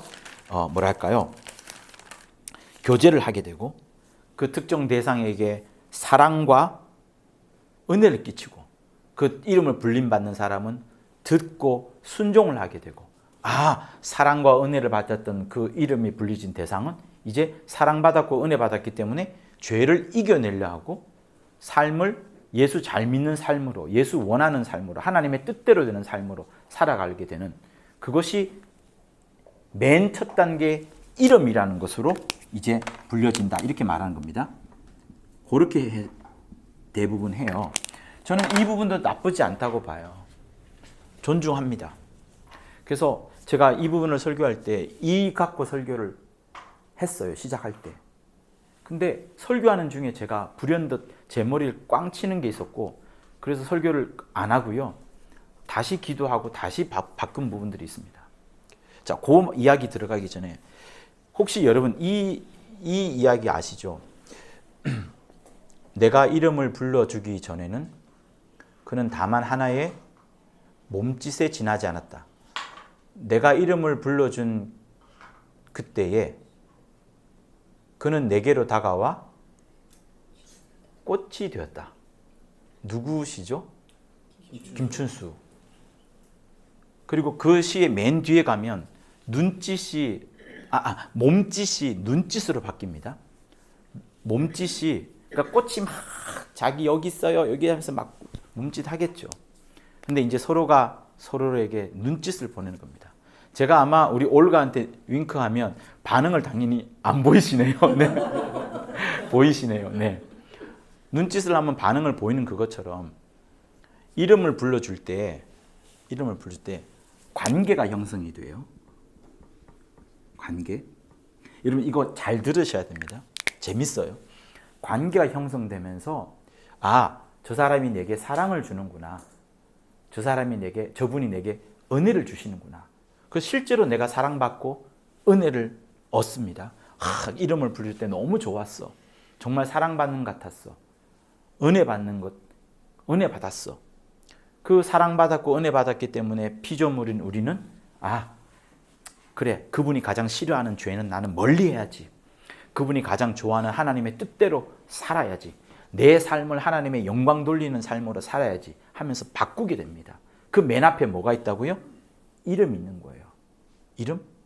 이름 중요합니다.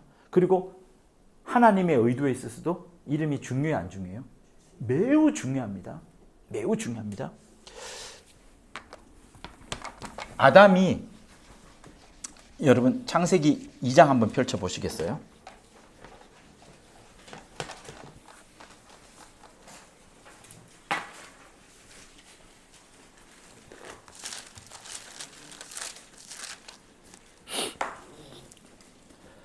창세기 2장 우리 17절 이후 18절, 19절, 20절 그 앞에 어떤 내용이 있고 그 뒤에 어떤 내용이 있는 것을 슬쩍 한번 보시면서 우리 그 세 절을 한번 읽어보도록 하겠습니다. 보셨죠? 자, 읽습니다. 여호와 하나님이 가라사대 사람이 독처하는 것이 좋지 못하니 내가 그를 위하여 돕는 배필을 지으리라 하시니라. 여호와 하나님이 흙으로 각종 들짐승과 공중의 각종 새를 지으시고 아담이 어떻게 이름을 짓나 보시려고 그것들을 그에게로 이끌어 이르시니 아담이 각 생물을 일컫는 바가 곧 그 이름이라.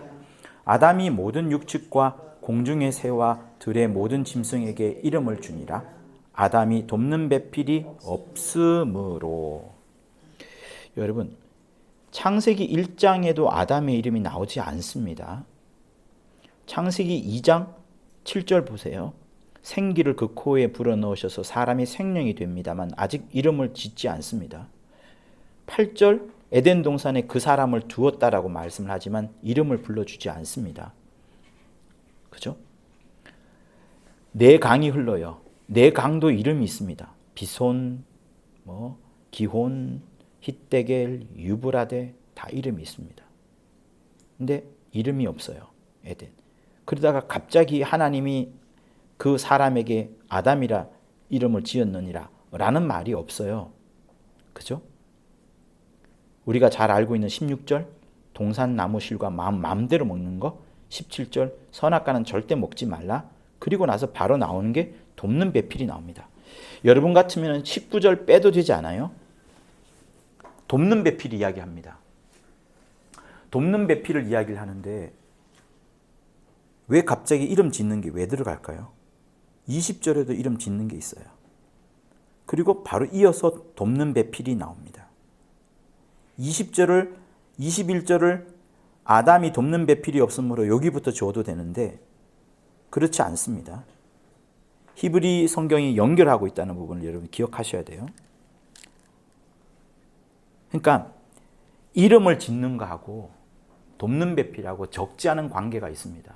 그러니까 더 깊은 설명은 제가 인자이신 그리스도 거기에 한번 강의를 한번 한 적이 있는데 한번 보시면 좋겠고요. 자, 어쨌든 보세요. 하나님이 여호와 하나님이 흙으로 각종 들짐승과 각종 새를 지으시고 있죠. 여러분 이 문장을 계속 한번 보세요. 하나님이 흙으로 지으시고 하나님이 흙으로 지으시고 하나님이 흙으로 지으시고 여호와 하나님이 흙으로 지으시고 여호와 하나님이 흙으로 뭐뭐를 지으시고 19절 그죠? 그거랑 비슷한 게 어디 있지 않아요? 7절에 뭐가 있어요? 여호와 하나님이 흙으로 사람을 지으시고 똑같아요, 여러분. 여호와 하나님이 흙으로 사람을 지으시고 여호와 하나님이 흙으로 얘네들을 지으시고. 근데 7절은 생기를 그 코에 불어넣으셔서 사람이 생령이 된지라라고 이쪽으로 흘러가고요. 19절은 이름을 짓고 이름을 짓는 것으로 흘러갑니다. 그리고 이름을 지었다는 부분들을 20절에서 다시 한번 강조를 하십니다. 그죠? 여기는 이름을 흙으로 지었는데 흙 다음에 말이에요. 흙 다음에 7절은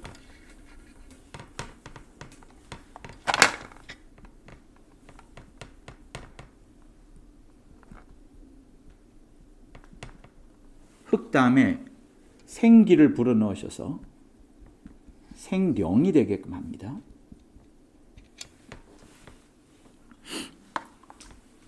(19절은) 뭐가 있어요?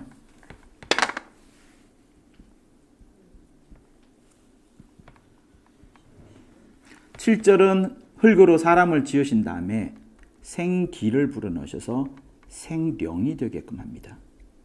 얘네들은 흙인데 뭐라고 나와요? 이름을 줍니다. 그죠? 이름을 주고 그 이름대로 이제 되는 겁니다.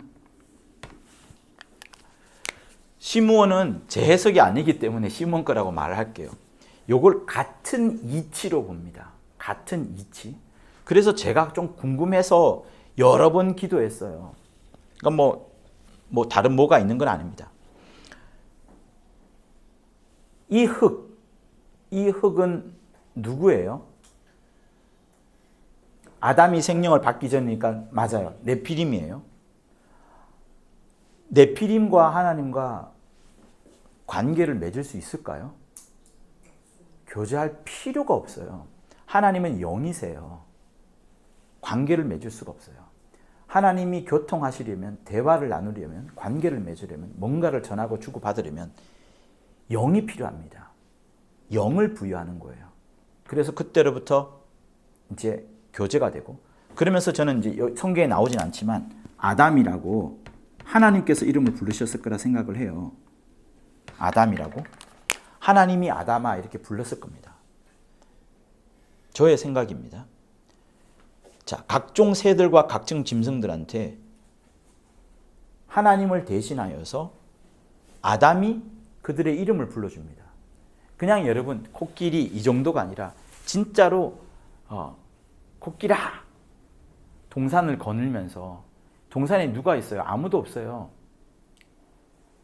거북아, 길이나 이래 하면서 얘네들하고 계속 교제하는, 하나님이 보시기에는, 하나님의 입장 보세요. 하나님의 입장에서 봤을 때 에덴 동산에 왜 아담을 두었죠? 너 동산지기로서 동물원에서 막 놀고 있는 그거를 하나님께서 하시려고 에덴에 둔 거 아니잖아요. 에덴에 왜 아담 뒀죠? 인자. 예. 항상 답은 인자예요. 인자예요. 인자가 와야 되는 그걸 생각하잖아요. 동산에서 이름 잘 짓고 잘 놀고 있는 게 필요한 게 아니라 인자가 와야 됩니다. 인자가 오려면 어떻게 해야 돼요? 참 사람으로서 누군가가 있어야 되잖아요. 여자가 있어야 됩니다. 여자가 있어야 되니까 돕는 배필이라고 하면서 이제 준비를 하는데, 그 과정 속에 있는 거예요. 제가 이름을 불러주고 관계를 맺고 내가 그 이름을 불러주었을 때, 그는 이름을 불러주기 전에는 단 하나의 몸짓에 불과했는데 이름을 불러줬을 때 그가 꽃이 되었다. 의미 있는 서로의 관계가 되었다라고 하는 그것처럼, 아담이 이렇게 좋은 이름을 불러주고 막 이렇게 하는데, 너 그거 할 게 아니고 지금 네가 진짜 관계를 맺고 교제를 해야 될 대상은 돕는 배필이다 라는 그 의미를 지금 여기에 깔고 있는 겁니다. 그러니까 아담이 하나님을 대신하여서 여러 짐승들과 새들에게 이름을 불러주면서 관계를 맺고 그들과 좋은 이런 어떤 그런 유지를 이루는 그것처럼, 하나님께서 생명을 불어주시면서 이제 영적 교제를 아담과 계속하는 그 이치인 거예요. 그러니까 이름이라는 부분은 그런 의미에서 매우 중요한 겁니다. 이름을 준다는 것은 내가 당신과 관계를 맺는다는 거예요. 명함을 왜 줍니까? 보이스 피싱하는 사람한테 절대 명함 주지 않습니다. 그죠? 명함 줄 때도 요즘 머리 한번 살짝 굴려서 명함 주지 아무나 주지 않아요. 그죠? 그러니까 이름을 주는 것은 진짜 많은 것을 주는 거예요. 그러면 우리가 아까 읽었던데 에베소서 3장 그 14, 15절에 하나님께서 이스라엘의 백성, 바벨로니아야, 메소포타미아야, 일본아, 항구가 이렇게, 아니면 작은 단체, 공동체 이름을 불러주는 것, 하나님께서 불러주면 얼마나 좋겠습니까? 그거 좋아요. 그런데 제가 딱 거기서 멈췄던 것은 뭐냐면, 이 설정도 좋아요. 이름을 불러줌으로써 내가 하나의 눈짓이 되고 의미 있는 관계가 되고, 이름을 불려받으면서 하나님 앞에 정말 내가 드러나 있구나, 하나의 존재로서의 가치가 있구나, 나의 정체성을 하나님이 인정해 주는구나 하는 거 좋습니다. 그런데 또 한편 보기에 이 에베소서 1장에 보니까 하늘과 땅에 있는 족속이란 말이 나왔어요. 땅에 있는 족속은 알겠는데 하늘에 있는 족속은 뭐지? 하늘에 족속이 있나? 그런 생각을 가져보았어요. 그죠? 땅에는 족속이 있을 텐데 하늘에 족속이 있나? 그래서 저는 생각하게 된 것이 뭐냐면, 하나님께서 이스라엘아, 야곱아, 누구누구야 이름을 불러주면서 하나님이 그 사람들의 피조물들의 이름을 불러준 것도 틀리지 않습니다. 맞다라고 봅니다. 그런데 저는 그보다도 더 크게 보고, 이걸 크게 본다고 하면 좀 그렇겠지만 제 2의의 뜻으로 보자면, 아버지께서 그 이름을 온 족속에게 다 알려주신 거예요. 이스라엘에만 준 이름이 아니라, 여호와란 이름이 아니라, 아버지의 이름이 누구 이름이에요?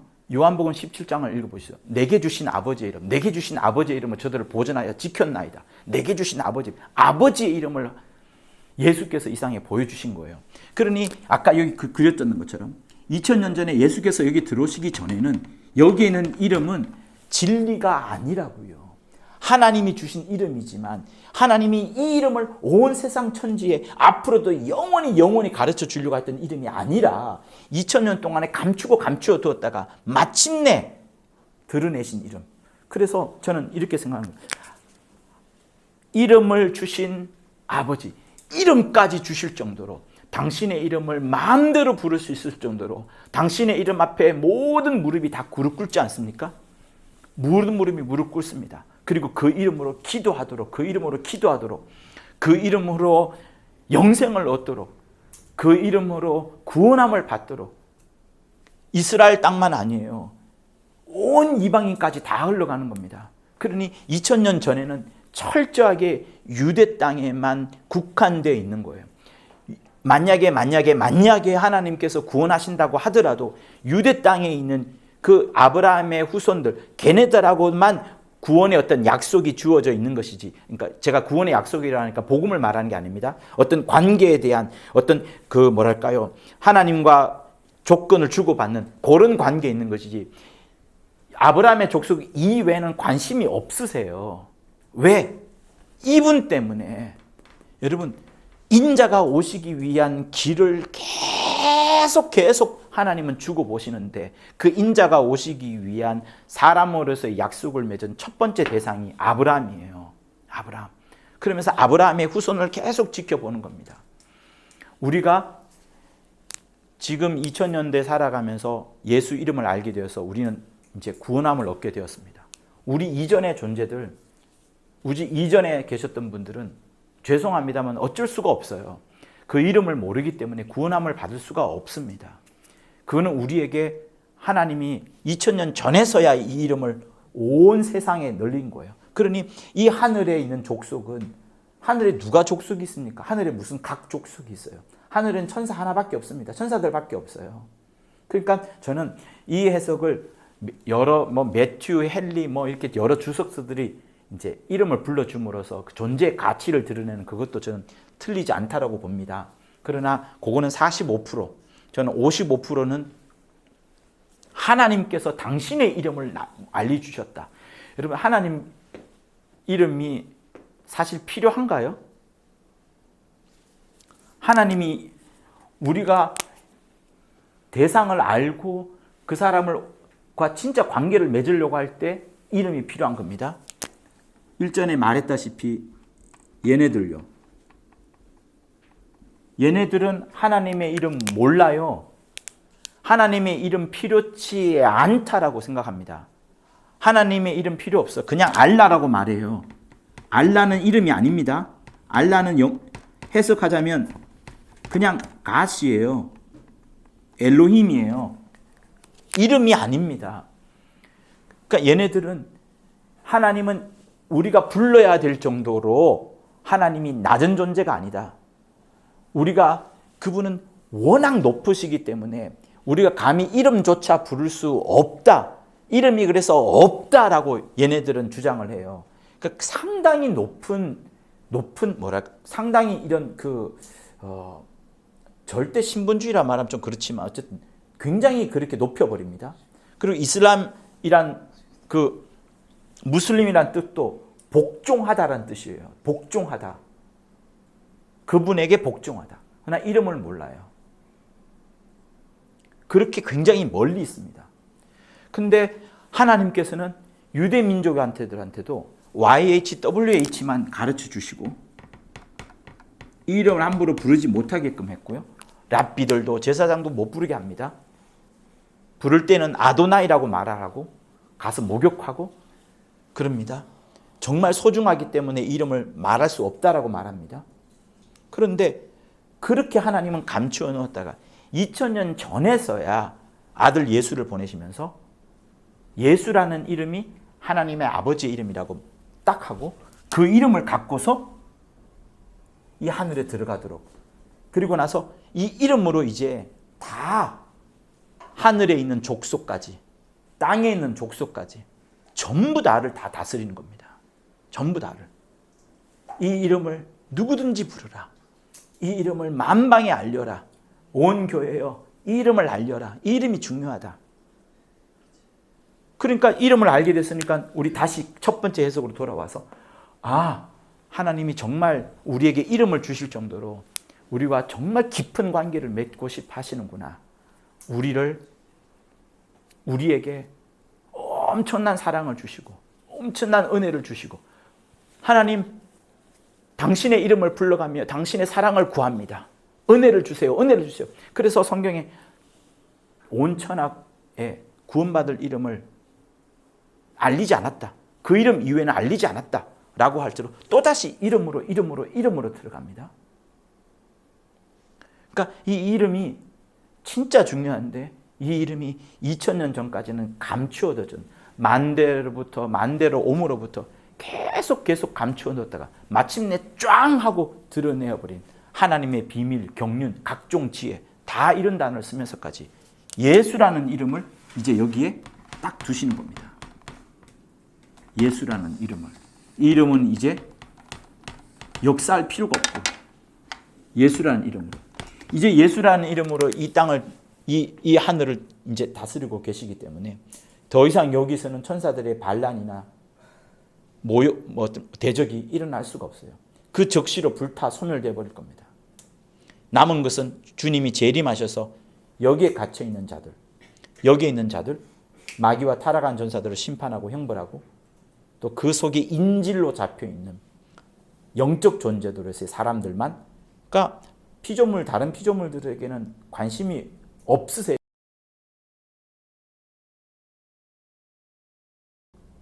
영적 존재인 그 이름을 아는 자, 그 이름을 들은 자들을 다시 하늘로 데려가는 그 일을 하고 계신 거예요.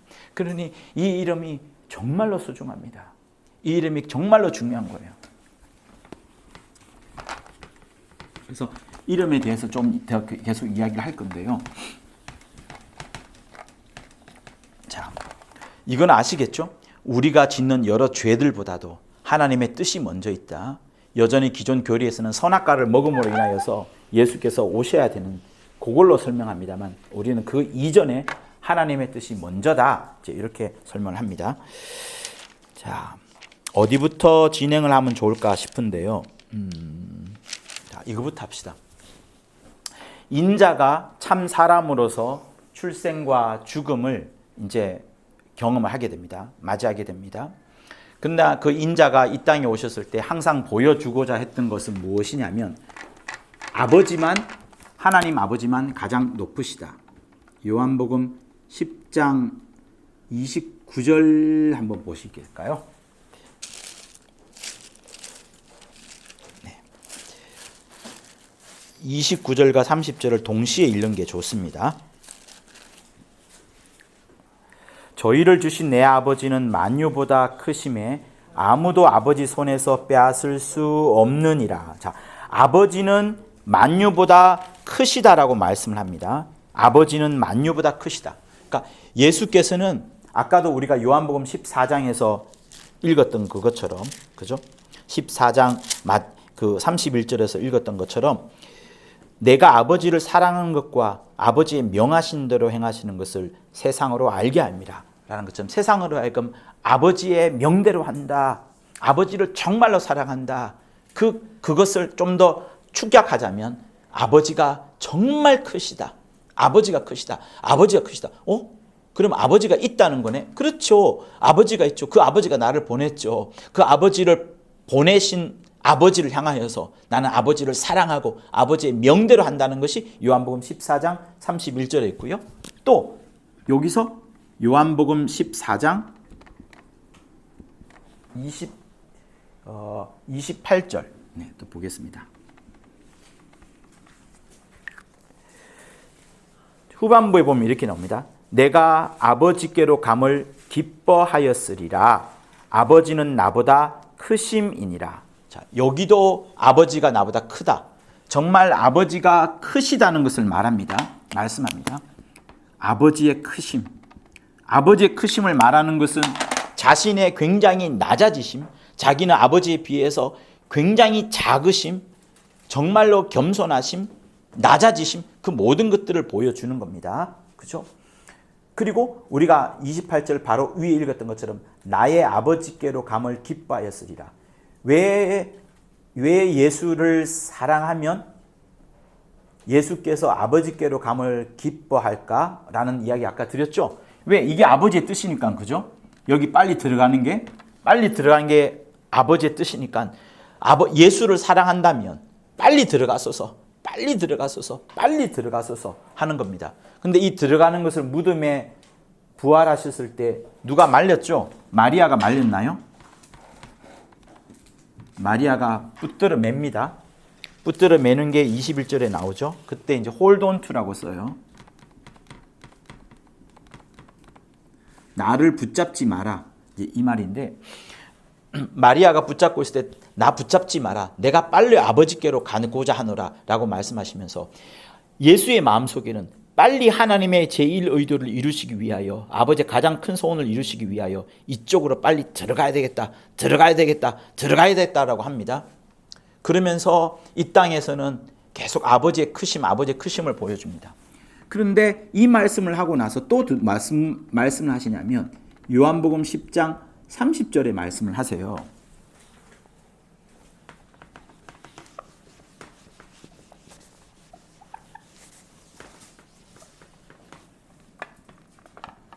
아버지와 나는 뭐라고 돼 있어요? 하나라고 돼 있어요. 그러니까 이거를 동등됨으로 보기 때문에 유대인들이 돌로 쳐서 예수를 죽이려고 하는 겁니다. 아버지와 아들은 하나가 맞아요. 아버지와 아들은 하나가 맞습니다. 그러나 예수님의 이 하나라는 표현은 진짜 아버지와 당신이 하나인 게 맞습니다. 그러나 그러면서도 무엇을 말하느냐? 나는 아버지께 속해 있습니다. 아버지를 떠나서는 도무지 있을 수가 없습니다. 아버지에게 완벽하게 속해 있습니다. 내가 어디를 가든지 아버지 안에 있습니다. 아버지만이 전부 다이십니다. 라는 것을 동시에 중의적으로 말해주는 거예요. 그러니 인자로 계시면서 끊임없이 하나님 아버지의 크심, 아버지에게 속해 있음, 아버지와 하나됨, 계속 이거를 보여주시는 거예요. 인자이신 예수께서. 아시겠죠? 자, 그런데 이렇게 되다 보니까 인자는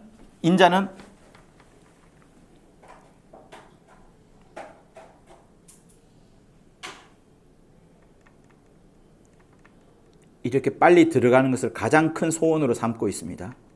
너희들이 나를 사랑하였다면 내가 빨리 아버지께로 가는 것을 너희들이 기뻐했을 것이라. 왜? 그것이 하나님의 의도이니까 이 공간으로 빨리 들어가고 싶어 하십니다. 빨리 들어가고 싶어 하세요. 그러니 보세요. 자, 이제 다시 또 1의도와 2의도와 3의도를 이제 또 보도록 할 겁니다. 아버지의 뜻은 이게 아니라 이거였어요. 그죠? 이거였습니다. 이거였는데 아들이 낮아지시겠다라고 하셨기 때문에 아버지께서 그것을 인정하시고 그 인정하실 때에 이 공간을 허락하셨고 또 인자 되심을 인하여서 아버지께서 허락을 하시는 겁니다. 그 허락하신 부분을 요한복음 10장 또 한번 보시면은요. 자, 17절을 한번 보세요. 요한복음 10장 17절, 18절.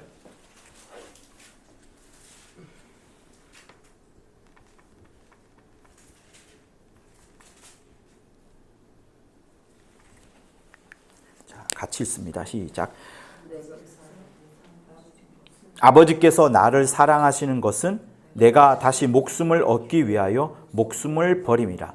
이를 내게서 빼앗는 자가 있는 것이 아니라 내가 스스로 버리노라.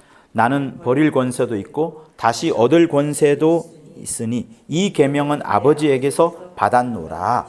자, 보십시오. 예수께서 버리기로 하십니다.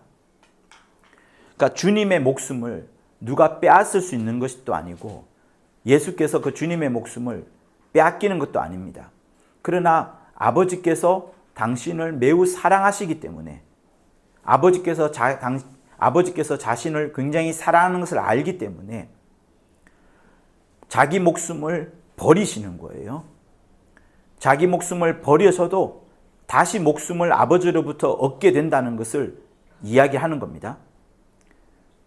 어느 누구도 나의 목숨을 빼앗을 수 없다. 나도 빼앗기지 않는다. 그러나 내가 스스로 버린다. 왜 스스로 버리냐? 자살을 말하는 게 아니에요. 자살을 말하는 게 아닙니다. 나는 아버지의 계명을 받았기 때문에 이렇게 내가 아버지를 위하여서 목숨을 버리기로 했고, 아버지께서는 이렇게 가기를 원하셨습니다만 아들이 낮아져서 죽기까지 낮아져서 아버지를 높이겠습니다 라는 마음을 품으셨을 때 아버지께서 이것을 허락하시는 거예요. 이 계명은 아버지에게서 받았노라. 나는 버릴 권세도 있고 다시 얻을 권세도 있으니, 왜냐하면 아버지께서 허락하셨기 때문에 내가 이렇게 낮아져서 죽기까지 하겠습니다. 그렇게 목숨을 버리겠습니다. 그리고 그 다시 목숨을 얻는 것도 아버지 때문에 목숨을 얻겠습니다 라고 했을 때 하나님 아버지의 허락이 있는 거예요. 허락이 있으면서 그렇게 하라라고 했고, 그 허락과 동시에 그것이 하나의 권세가 되는 겁니다. 죽는 것도 권세가 되고 사는 것도 권세가 되는 거예요. 권세가 되지만 역시 주님은 인자의 마음을 가지셨기 때문에 그 인자의 마음으로서 당신이 당연히 살아나는 게 아니라 히브리서 5장 7절에 있는 것처럼 심한 통곡과 눈물로 간구와 소원을 아뢰었고, 그렇게 경외하심을 인하여 육체로 있을 때에 말이에요. 육체로 있을 때 그렇게 심한 통곡과 눈물로, 통곡하고 눈물로 간구와 소원을, 어떤 것을 아뢰드렸을까요? 하나님 아버지만을 가장 높여드립니다. 다 할 수 있어요, 여러분. 다 할 수 있습니다. 아버지만을 높이는 거 진짜 할 수 있어요. 그죠? 여러 가지 일들 다 할 수 있습니다. 근데 죽음이라는 것은 도무지 자기 손으로 할 수 없어요. 마지막 최극단이 죽음입니다. 그래서 죽음을 놓고서 지금 이야기를 하는 거예요. 육체로 계실 때 자기를 죽음에서 능히 구원하실 이에게 심한 통곡과 눈물로 간구와 소원을 아뢰었고, 그렇게 하나님을 높이심을 인하여 들으심을 얻었다라고 말씀하시는 거예요. 죽음에까지 아버지의 처분에 맡겨버린, 그렇게 낮아지시려고 갈 때 아버지께서 허락하셨고, 허락하시면서 죽을 권세와 살 권세를 하나님이 주신 겁니다. 권세를 주었지만 여전히 인자의 마음속에는 또 아버지께서 살려주심을 인하여 내가 하늘에 들어가겠습니다 하는 그 마음을 갖고 있는 거예요. 그러니까 이렇게 인자는 계속해서 하나님 아버지의 크심을 드러내고, 그러면서 아버지와 하나라고 말씀하시면서 실제로 하나입니다. 하나예요. 하나이지만 아버지께 속했다는 것을 또한 드러내시면서 역시 하나님 아버지의 크심을 또한 빛내줍니다.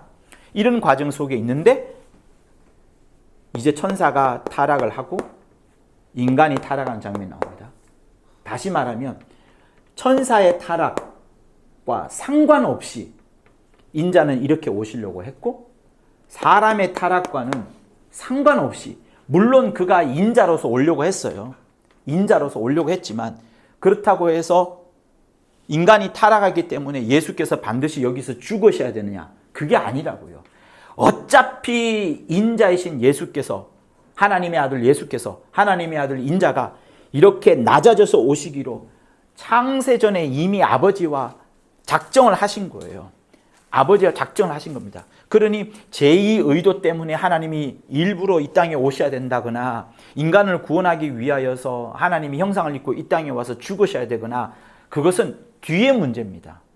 그게 문제가 아니라 아버지의 뜻. 그러니까 마귀의 타락이 죄잖아요. 인간의 타락도 죄입니다. 죄와 상관없이 하나님 아버지의 뜻이 제1번이라고요. 뜻이 1번이라고요.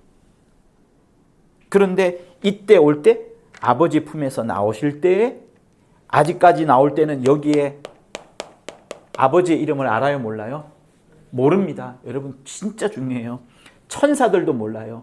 영원 전부터 지원받았던 그 천사들도 그들이 알고 있는 이름은 YHWH, 그 이름이에요. 그러나 아직까지 이름이 들어오지 않았습니다. 들어오기 직전에 천사가 누구한테 일러줘요? 마리아한테 그 이름을 예수라 하라. 역시 아까 여기 있었던 것처럼 이름이라는 것을 주시는 겁니다. 이름을 주시게 되고. 그러니 임마누엘, 마가복음, 마태복음 임마누엘이라고 말하죠.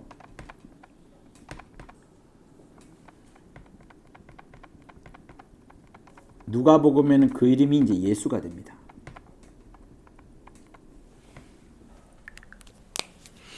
임마누엘이 무슨 뜻이에요?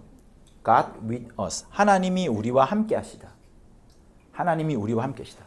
그러니까 과거부터 유대 민족들은 아브라함부터 계속 받았던 그 약속을 잊지 않습니다. 너무 신기하지 않나요? 전 세계에 그 많은 민족들이 있는데 얼마나 하나님께서 유대 민족들을, 아브라함의 후손들을 구워 삶고 율법으로 아예 박살을 내놓았기 때문에 그 떠나지 못하는, 하나님을 영원히 떠나지 못하는 그 수많은 민족들이 있는데 이 민족만큼은 계속 누가 올 거야, 누가 올 거야, 누가 올 거야.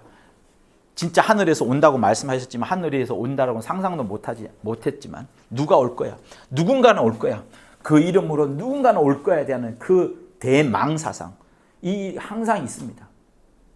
하나님이 우리와 함께 할 거야. 하나님이 우리와 함께 하실 거야. 정말 하나님이 오실 거야. 하나님이 오실 거야. 그냥 하나님이 우리와 함께 한다는 성령 수준을 말하는 게 아닙니다. 이 임마누엘은 성령이 우리와 함께하는, 내주하시는 그 정도의 그걸 말하는 게 아니라 실제로 눈에 보이고 만져지고 안을 수 있고 뽀뽀할 수 있는 그 하나님이 우리와 함께 하신다는 그거를 말하는 거예요. 그거를 마태복음 1장에 나오고 누가복음 2장인가 1장인지 모르겠지만 그 이름을 예수라 하면서 이때부터 예수가 오시는 거예요. 그러니까 이때까지는 하나님이 우리와 함께 하시리라, 하나님이 우리와 바로 우리 눈앞에 우리에게 다가오리라, 이 땅에 오리라, 메시아가 오리라 라고 생각을 했었지만 그게 실상 어떻게 오는지에 대해서는 몰랐다고요. 감히 하나님이 사람으로 온다는 거, 누군가는 보내주겠지, 오시겠지 라고 생각했지만 그가 사람으로, 하나님이신, 절대 하나님이신, 눈에 보이는 하나님이 사람으로 오는 그거는 몰랐다고요. 여러분, 몰랐다고요. 근데 그걸로만 끝나지 않고 이름까지 주시는 거예요. 여러분, 이름까지. 이름이 오는 겁니다. 그러니 이때에 감추고 아직까지 몰라요. 아무도 몰라요. 몰랐기 때문에 반역까지 했죠. 여기 나쁜 놈들이 몰라요. 마리아에게 이름을 예수라라 딱 오셔서 죽으시고, 여기 죽으시면서 다 끝난 것 같지만 온 천지가 암흑이 된 것 같고 마귀와 살아간 천사들은 이긴 것이라고 착각을 계속하고 있겠죠. 술 취한 사람들처럼 있는데 부활해버렸네, 부활하셨네. 그러면서 여러분 이제 확 바뀌어지는 겁니다. 전부 다 바뀌어지는 거예요. 완전히 바뀌어지는 겁니다. 그러니 보세요. 예수 죽으셨어요. 예수 그냥 기절한 거 아닙니다. 완벽히 죽으셨어요. 절대 죽으셨습니다. 완벽히 죽으셨어요. 내 받을 침례, 아직까지 그것이 이루어지지 않았다라고 말씀하실 정도로 마침내는 침례를 받으셨습니다. 죽으셨어요. 하나님께서 가만히 있지 않으셨어요. 하나님께서 살리셨어요. 하나님께서 살리셨습니다. 예수는, 여러분 여기까지 딱 보셔야 돼요. 예수께서 죽으시면서 아무것 하지 않고 죽으셨어요. 예수의 죽으심에 주님이 방어하거나 주님이 변호하거나 주님이 막으신 것 하나도 없어요. 여기서 내가 죽을 권세, 살 권세, 얻을 권세, 버릴 권세 딱 했기 때문에 주님은 반드시 죽으셔야 됩니다. 반드시 가짜로 죽음이 아니라, 영적 죽음이 아니라 반드시 죽으셔야 돼요. 반드시 죽으시는 겁니다. 요거 거짓말하면은 이제 적그리스도가 되는 거예요. 반드시 죽으시는 겁니다. 이 죽으실 때 주님은 아무 행동하지 않으셨어요. 나 억울하게 죽었는 거야, 너희들 위해 죽는 거야 라고 말씀도 하지 않았어요. 십자가상에서 그냥 엘리 라마 사박다니, 하나님 어찌하여 나를 버리시나이까. 자기 변호 아무 하지 않았습니다. 죽으셨어요. 끝난 겁니다. 게임 끝이에요. 진짜로 다 끝났다라고 생각했어요. 종료입니다. 스탑, 포즈, 끝난 겁니다. 그런데 반전이 일어나요. 하나님이 살리심으로 인하여서 이게 이제 뒤집어지는 겁니다. 하나님이 이건 뭐야? 이제 이게 진짜 지금부터 뭐야? 살렸네?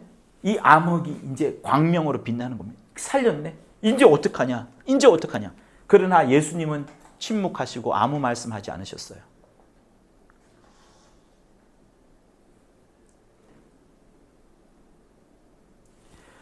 자, 예수께서는 죽으셨고 하나님은 살아나셨습니다. 하나님이 살리셨습니다. 이제 예수께서 하늘에 가셔서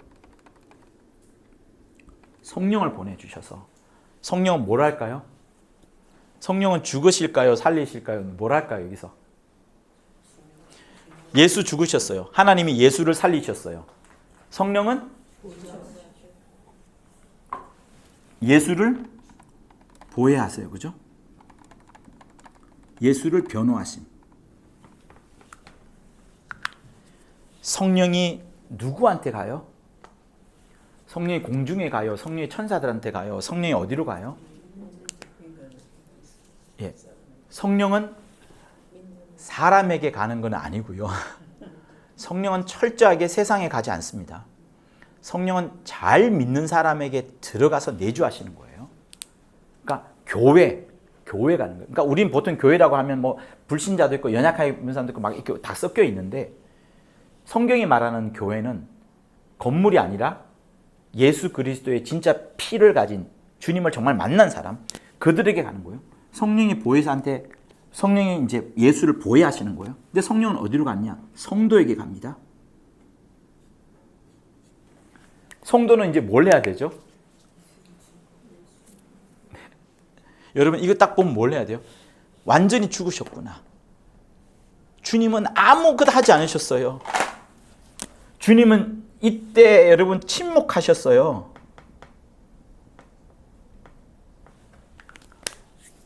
침묵하셨어요. 40일간 근데 여러분 우리 생각나는 거 있죠? 침묵하고 죽으셨지만 40일간 이 땅에 계셨죠?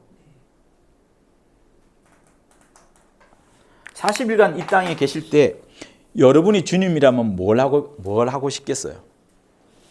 하나님이 이제 자기를 살려주셨어요. 이제 빨리 40일이 지나가기를 원하실 거예요. 왜? 아버지의 뜻이 여기 가는 거니까. 인자는 항상 그렇다고요. 아버지의 뜻대로. 그러나 이 40일이 이제 오순절이란 그런 모든 개념들이 있습니다. 이루기까지 40일을 기다리고 계셨죠. 제자들은 왜 주님이 40일인가 몰랐을 거예요. 더 많이 계신 줄 알았을 겁니다. 근데 40일 되니까 갑자기 가버리시네. 가버리시면서 주님이 하신 말씀이 너희들은 예루살렘을 떠나지 마라. 내가 너희한테 약속한 게 있지 않냐. 뭘 약속하셨지? 뭐 약속하셨어요? 성령. 그래서 거기서 마가다락방에 남은 자들이 성령 받는 일을 합니다. 여러분 40일간 주님이 돌아다니면서 무슨 이야기를 하셨을까요? 신유하셨을까요? 병 고치는 거 하셨을까요? 그건 이제 우리한테 맡기는 거예요. 나중에 집에 가서 돌아가셔서 보시면 사도행전 1장에 살짝 나오거든요. 하나님의 나라에 대해서 이야기를 합니다. 왜? 자기가 어디 가니까? 여기 가니까. 제자들한테 병 고치고 이거 중요한 게 아니에요. 당신이 들어갈 나라, 이 아버지의 나라, 하나님 아버지의 나라, 이 아버지의 나라, 아버지께서 그토록 원하시는 빨리 들어오시라는 이 공간, 여기 정말 가고 싶은데 정말 가고 싶은데 요한복음 21장 마지막 장을 보실까요? 어디 있나 봅시다. 네, 20장. 네. 20장 17절.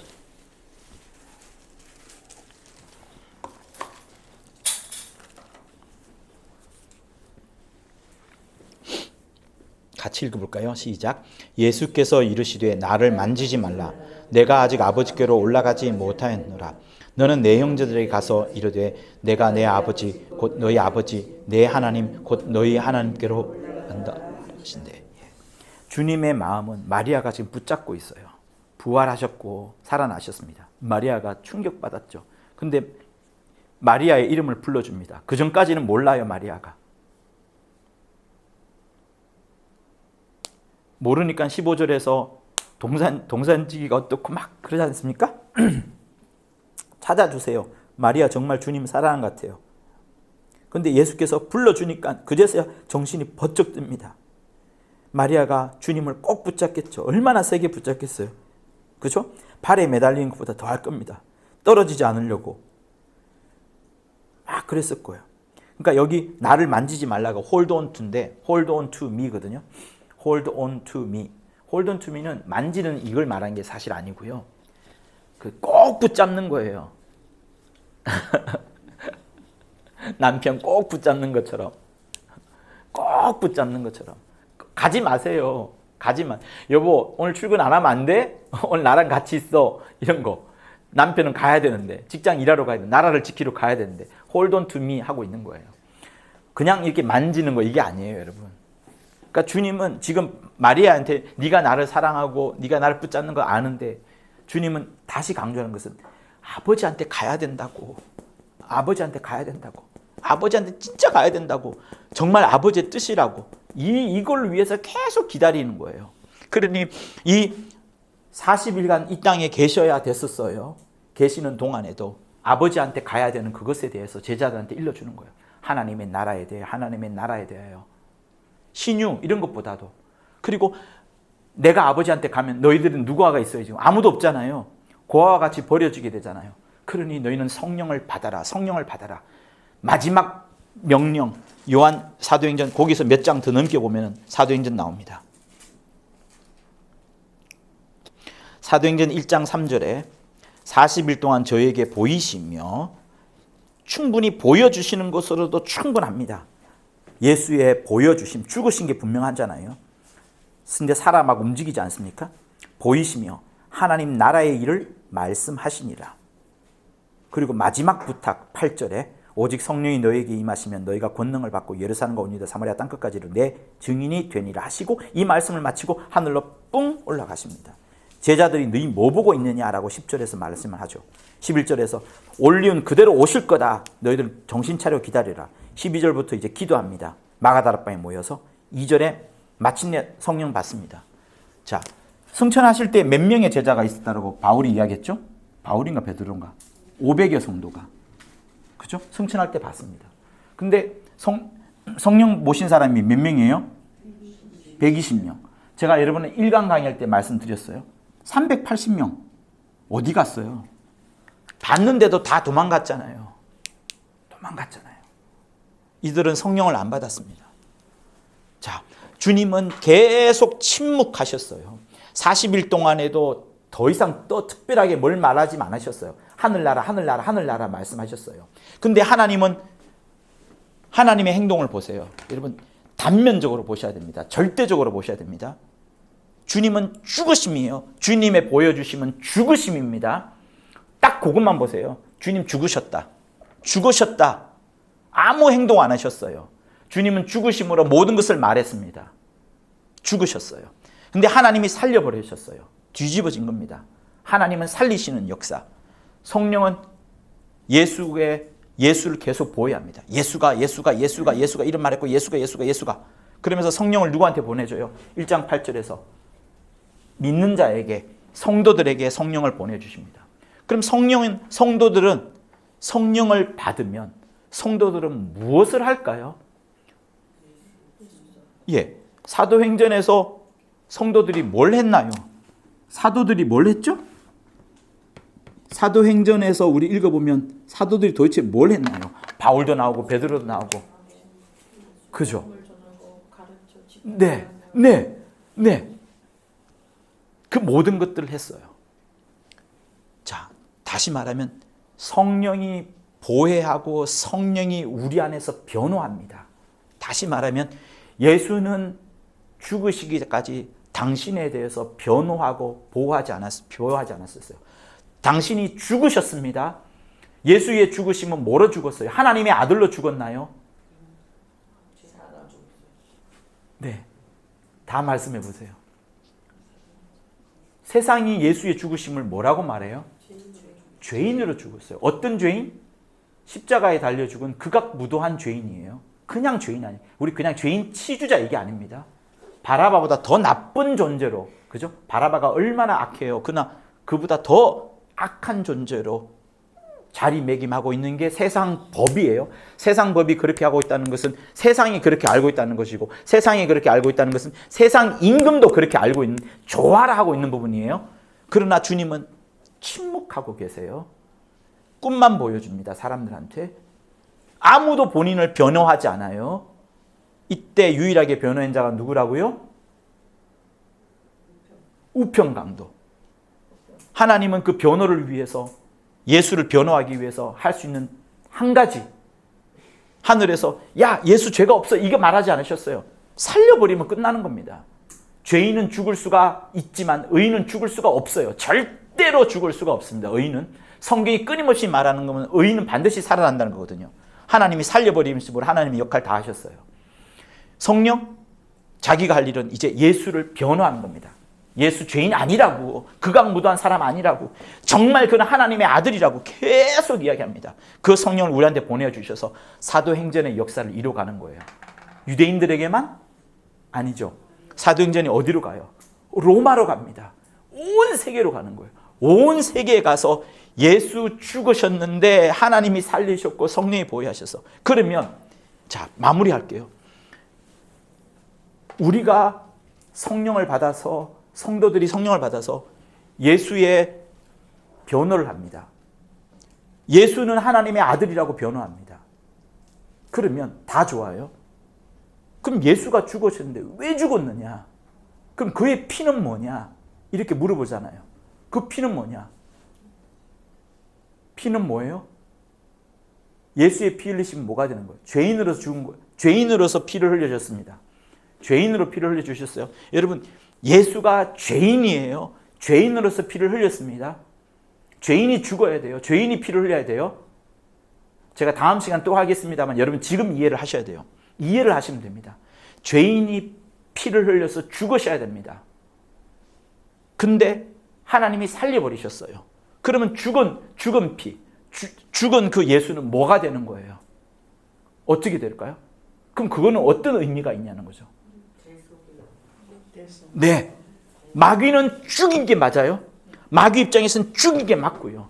그 피가 그냥 있을 수 없으니 그 억울한 죽음, 그 억울한 죽음이 이제 주님이 피를 흘려서 우리에게 넘겨주려고, 우리를 위하여서 대신 죽으시려고, 우리가 죽어야 되는데 주님이 죽으신 거구나. 주님이 죽으신 거구나. 그래서 제가 단면적으로 보라는 거예요. 주님이 죽으시면 완벽하게 죽으심인데 그 죽음은 알고 보니까 성령을 통하여서 우리가 깨닫고 보니까 나를 위하여 죽으신 거구나. 주님의 피가 이제 내게 뭉쳐졌구나. 주님의 피가 있기 때문에 이제 나도 살아나는구나. 이렇게 되어가는 겁니다. 주님의 피가 있기 때문에 나도 살아나는구나. 그때 주님의 죽으심은 내가 십자가에 달려 죽었어야 되는데 주님이 대신 죽어진 거구나. 내가 죽었구나. 내가 죽었구나. 내가 죽었구나를 이제 깨닫게 되는 겁니다. 이게 긴 설명인데 단 하나로 말하자면 예수라는 이름이 되는 거예요. 이름. 그러니까 보세요. 죽으셨지만 예수 이름이 죽었어요. 예수 이름 말고 다른 게 죽었어요. 예수 이름은 죽지 않았습니다. 이름은 죽지 않았어요. 주님이 피를 흘리시고 살을 찢으셨습니다. 그러니까 피를 다 쏟아내시고 피도 다 완전히 분해가 됐다고 해도 될 정도로 그의 육체는 완전히 죽으신 겁니다. 그러나 그 이름은 죽지 않은 거예요. 죽지 않은 이름, 그 이름을 갖고서 여기에 들어가서 이름을 온 세상에, 아까 에베소서 3장에 했던 것처럼 하늘에 있는 족속에, 하늘에 있는 천사애들까지 그 이름을 알려주는 겁니다. 언제부터? 2000년 전부터 그게 알려졌고 지금 우리는 그것을 알게 되니까 그게 우리한테 은혜가 되는 것이고 1000년 전에 있던 우리 조상들은 몰랐기 때문에 은혜가 되지 않는 거고, 그러니 우리가 전도는 뭐예요? 사람들한테 그거를 알려주는 거예요. 믿기만 하면 되는 거. 이름. 그 이름으로 살아나는 거니까. 천하 인간에게 이 이름 외에 다른 이름을 준 적이 없느니라. 영생은 유일하신 참 하나님과 그의 보내신 자 아들 예수를 아는 것이라. 다음 시간에 여러분한테 이거 설명해 드릴게요. 아담이 선악과를 먹으러 많은 사람이 이런 질문을 합니다. 아담이 선악과를 먹음으로 원죄가 됐다. 아니 나는 아담하고 상관도 없어. 아담이 무슨 했는지도 모르는데 내가 왜 원죄가 있어? 내가 왜 아담의 후손이고 내가 왜 죄가 있다라고 말하는 거야? 여러분 다 그렇게 이야기하죠? 그렇죠? 다 그렇게 합니다. 내가 왜 원죄가 있어? 나랑 무슨 상관이 있는데? 그러면 2000년 전에 예수께서 오셔서 피를 쏟으심으로 대속하셨습니다. 그죠? 대속하셨어요. 다시 말하면 마지막 아담이 첫 아담을 대신한 겁니다. 그러면 첫 아담이 이제 살아났어요? 죽었어요? 살아났습니다. 모든 인류가 살아났어요? 죽었어요? 살아났어요. 그러면 아니 또 똑같은 질문이에요. 아담이 선악과를 먹어서 우리가 죽었다. 나는 나하고 상관도 없는데? 나도 죽어야 돼? 자, 반대쪽에 옵니다. 예수께서 2000년 전에 피를 흘리셨고 대속했다며. 그럼 끝난 거 아니야. 원죄도 해결됐고 다 끝난 거 아니야. 그럼 이제 다시 원상태로 돌아간 거 아니야. 아무것도 없잖아. 나도 이제 살아나겠네. 이런 질문을 당연히 할 수 있게 되겠죠. 그죠? 당연히 할 수 있습니다. 그런데 왜 못 살아나죠? 네. 답 잘하셨어요. 각각이 믿어야 됩니다. 각각이 이 이름을 불러야 되는 거예요. 그러니까 알고서 불러야 되는 겁니다. 그래서 1000년 전에 우리 조상들은 몰랐기 때문에, 모르기 때문에, 부르지 못했기 때문에 어쩔 수가 없는 겁니다. 그래서 예수 믿는 것이 은혜라고 하는 거예요. 왜 은혜냐? 아는 사람만 듣게 되고 들은 사람만 부르게 되고 부른 사람만 구원함을 얻게 되는 거. 그래서 로마서 10장에 말하죠. 이 세상에 가장 아름다운 게 뭐라고요? 발이잖아요. 가서 전해야 되는 거예요.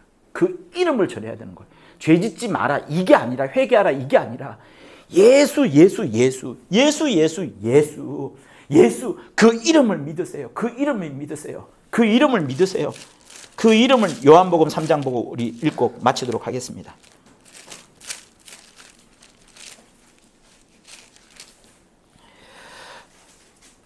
자, 3장 17, 18절 같이 읽고 또박또박 읽고 우리 주기도문을 대신하여서 17, 18절을 읽고 마치도록 하겠습니다. 시작.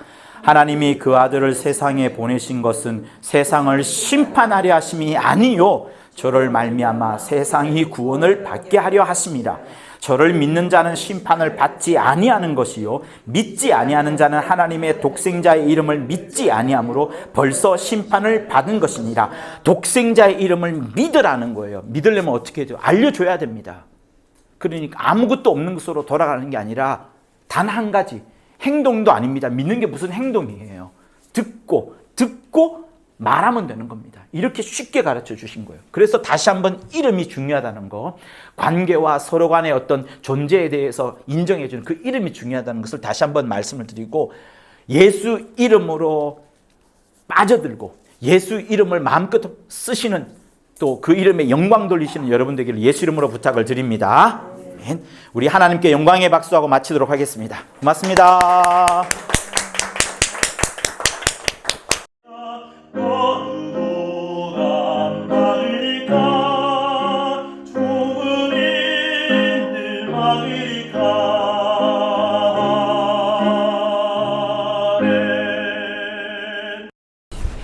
구독과 좋아요는 저한테 큰 힘이 됩니다. 고맙습니다.